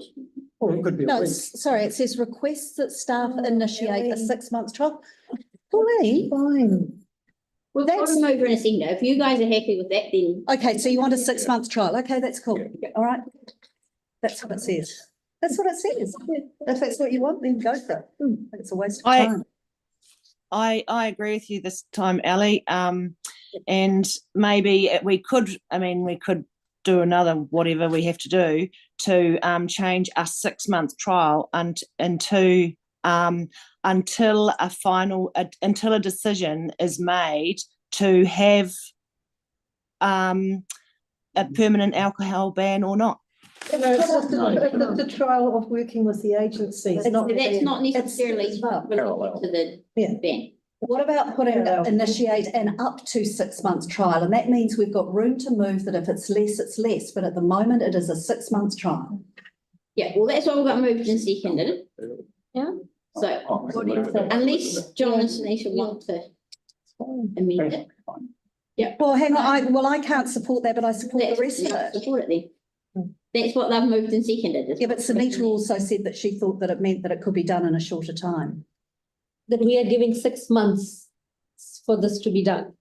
That's the English I am reading, people. Okay, 6 months, that's what you want, yep, okay. Because the way I'm looking at, 1 month or 2 months is still reasonably okay time. So given the agencies. Right, we're gonna move on. Is there any debate on this? No. Okay, sorry, we should be going in debate. Right, Pauline. I just feel that I need to talk to number 2.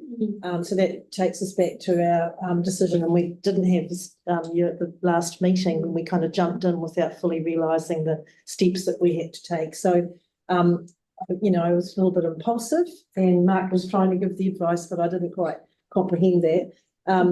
So I'll blame you. So anyway,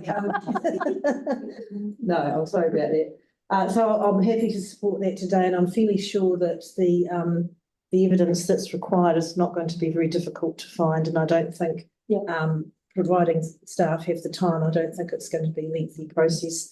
So yeah, I'll be supporting that alteration for today and the recommendation around Richmond as well.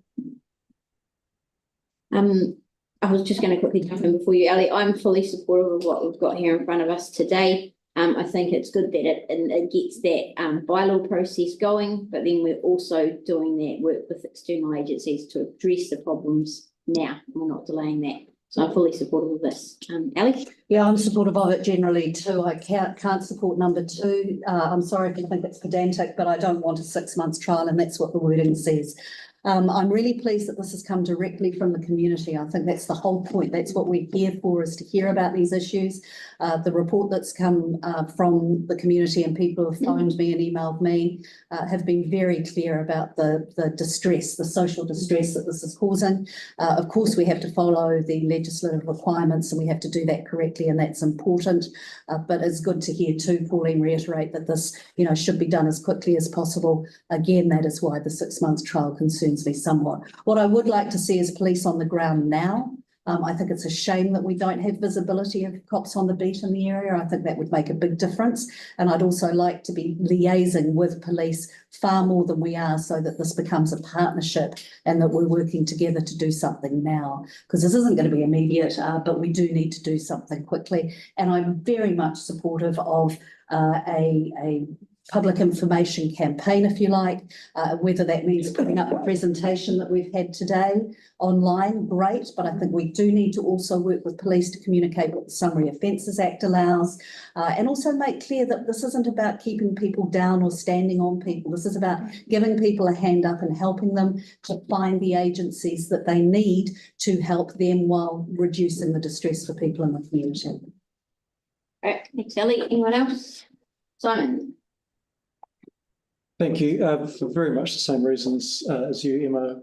Happy to support this, with it being the two-pronged approach of pulling the trigger now with other agencies around the underlying issues. I really think that's important, but also with support of council, subject to the support of council, also investigating whether an alcohol ban would be a helpful measure as part of that.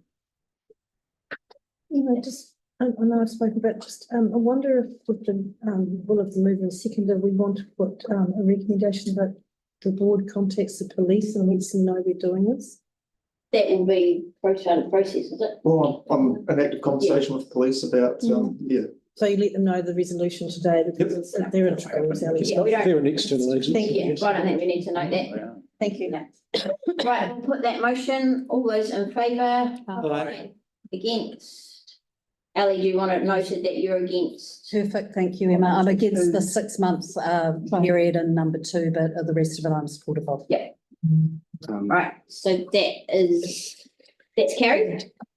Thank you very much for your work on that, and that was a very good presentation and answered a lot of questions. Yeah, that was great. Really clear. Thank you. Is that presentation? It's on the hub. Oh, I can't download anything from here for myself. That's why. No. I Okay, always. yeah, you can sort that. Item 11, yeah. Right, now we In jump my back email. to item 11, proposed employment names. Emma, I'm sorry, I have to leave. It's my daughter's birthday. I didn't think we'd be here Yeah, this no, long. that's gone on. I am. Yeah. Sorry, I'm not blaming anyone.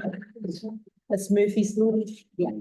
How late? It was, big things. Very big. Right, so item 11, Sunita has moved. I'm happy to second. We'll put that in motion. All those in favour? Aye. That is carried.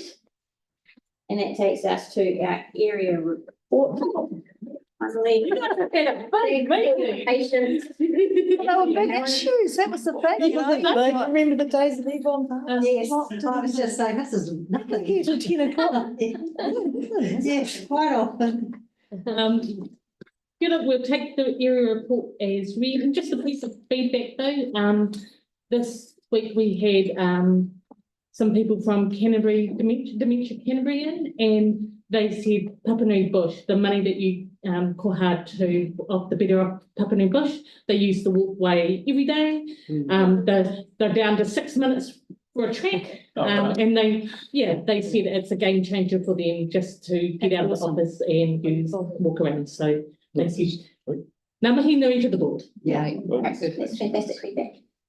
Any questions for staff on this? No, I'm happy to move it. We have a seconder. Ali seconded it. Put that motion. All those in favour? Aye. Right, that's carried. Thank you very much for your work and thank you for sticking around for that. Finally, item 415, elected members information exchange. Anyone got anything? I just want to let the board know that I'll be away overseas for a week.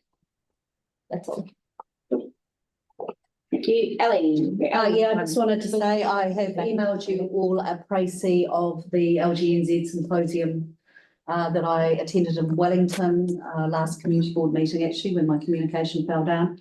It was really interesting. I've noted in what I've emailed to you that it was about infrastructure, and I was really disappointed that there was nothing in there about Canterbury and Christchurch post-earthquake. So there was a lot in there about the weather events that have occurred, and there were panel discussions with mayors and areas, which is completely fine. But I really thought there would have been some lived experience and stuff talked about. I raised Skirt when they talked about the roading problems that they're having up north with the weather. And it was good to hear that they're actually using Skirt as a template for the work that they're doing. So that was really positive. So it was really well worth going. I think that's about it, actually. No, that's all. Thanks, Ellie. Jake? Just on behalf of the councillors, I should probably report back on LTP sign-off. The big stuff you'll already know, but the little nuanced stuff you may not. So the Shirley, bring forward of the Shirley Community Centre money was successful, you'll know that, but also the Greening the East project, that we got a memo saying that there would be a reduction in scope. We put an additional 190 on budget for that, so that won't be reduced down. Great. Simon? Thank you. Just drawing board members' attention to the clock is ticking on our membership of LGNZ. I think we've got 10 days left of our membership. So if you want to look at any of the training courses that are on the Akona learning platform, you'd be quick, you've got about a week. Also, just bringing to people's attention the memo we've had around support services now available through the council to replace the supports that were offered through LGNZ, sort of the counselling support, personal support for elected members. So we have got a memo on that. So yeah, just for awareness, we're in that period of changeover right now. Thanks, Simon. John? Yeah, I've had some nice community feedback on the Linwood Village streetscaping, which has been completed. It's looking really good. And the locals, both residential and business, are very happy with what's there. With that said, they're a bit on the back foot, the businesses, because they've had, the road the work of doing it has curtailed people being able to shop with them in that usual manner. They've been very patient about that, but we're working, there's a sort of little community group's been established and is looking at ways of promoting the area and encouraging people in with market days and things like that. We'll look more closely at that in the coming week or two, with the locals. Nice, it's good to hear that. It's, Emma, could I? I think Stanley said something. I just wanted to ask Simon something about that email says that people going to conference cannot access networking events.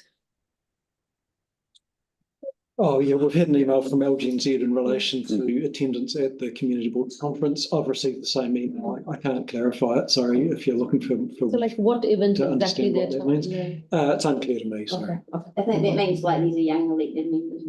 I don't qualify. Yeah. It's normally the first night, isn't it, when you're networking, drinks and Oh, yeah, you're not allowed. So sad. Yeah. Ellie, Yeah, I had a question around that too. I also, in that email, it talks about the cost of members going to that conferences now is the non-member cost. Do we know how much that increases we don't need to know now, but could we know that just? I think it's on their website. Yeah. Yeah, well, Mark, would you mind sending around just so that we've got a note of how much the increase of that is? That would be really helpful, actually. I think that was. Even though if we booked earlier. Okay. Yeah, great, thank you. Just one last quick thing from me. You were seeing the email that came from Matt Bolt earlier today in our chairs and deputies forum this morning. We had a quick rundown on just the fact that there's clear processes now up on the hub for chairperson report process and meeting protocols for attending by AV link. So those documents. Yeah. Emma, can I just ask you on that, because I have sent an email around. Yeah, no, I didn't see that. It's one I think there was nothing to do with the standing orders. Pardon? Yeah, those documents are not standing orders. It refers to the standing orders. Can we clarify on that? Standing orders, relevant standing orders are sort of copied as part of it. But it doesn't change much. No, but what this new policy has been drafted. It's not a new policy, it's updating. If you have a look at it and you'll see, it's made clear in that, Okay, sorry, I had read it. There was no elected member input into that though. No, because it's nothing actually, it's basically just outlining what happens and making the process clear. It's nothing has changed. Oh, okay. So we can still attend? Yes. Okay. Yeah, so have a look at that link, it's in the email. Yeah. So have we always had to ask permission to do an AV visit? Yes. Yes. Oh, hell, where was that? Was that listed It was changed during COVID when we had meetings online. Was it it's not in standing orders though, it's referred to. Yeah. It is in standing orders. Yeah, it's a difference. It's in the 2018 standing order. I believe so. This one. 2018. The current ones. The existing ones that are enforcement ones, yes. Standing orders haven't been updated since 2018. No. Captain COVID. As well, yes. Yeah, but what I'm saying is what's in those documents, nothing has changed from what was happening already. It's just making it clear for elected members exactly what the processes and procedures are. I've read it and okay. Okay. Great. Well, in that case, we will finish the meeting with our code here.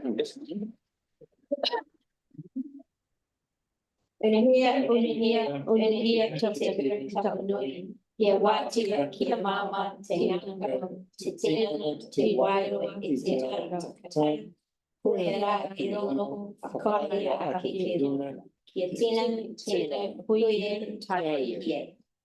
we'll close the meeting. Thank you everyone for your questions.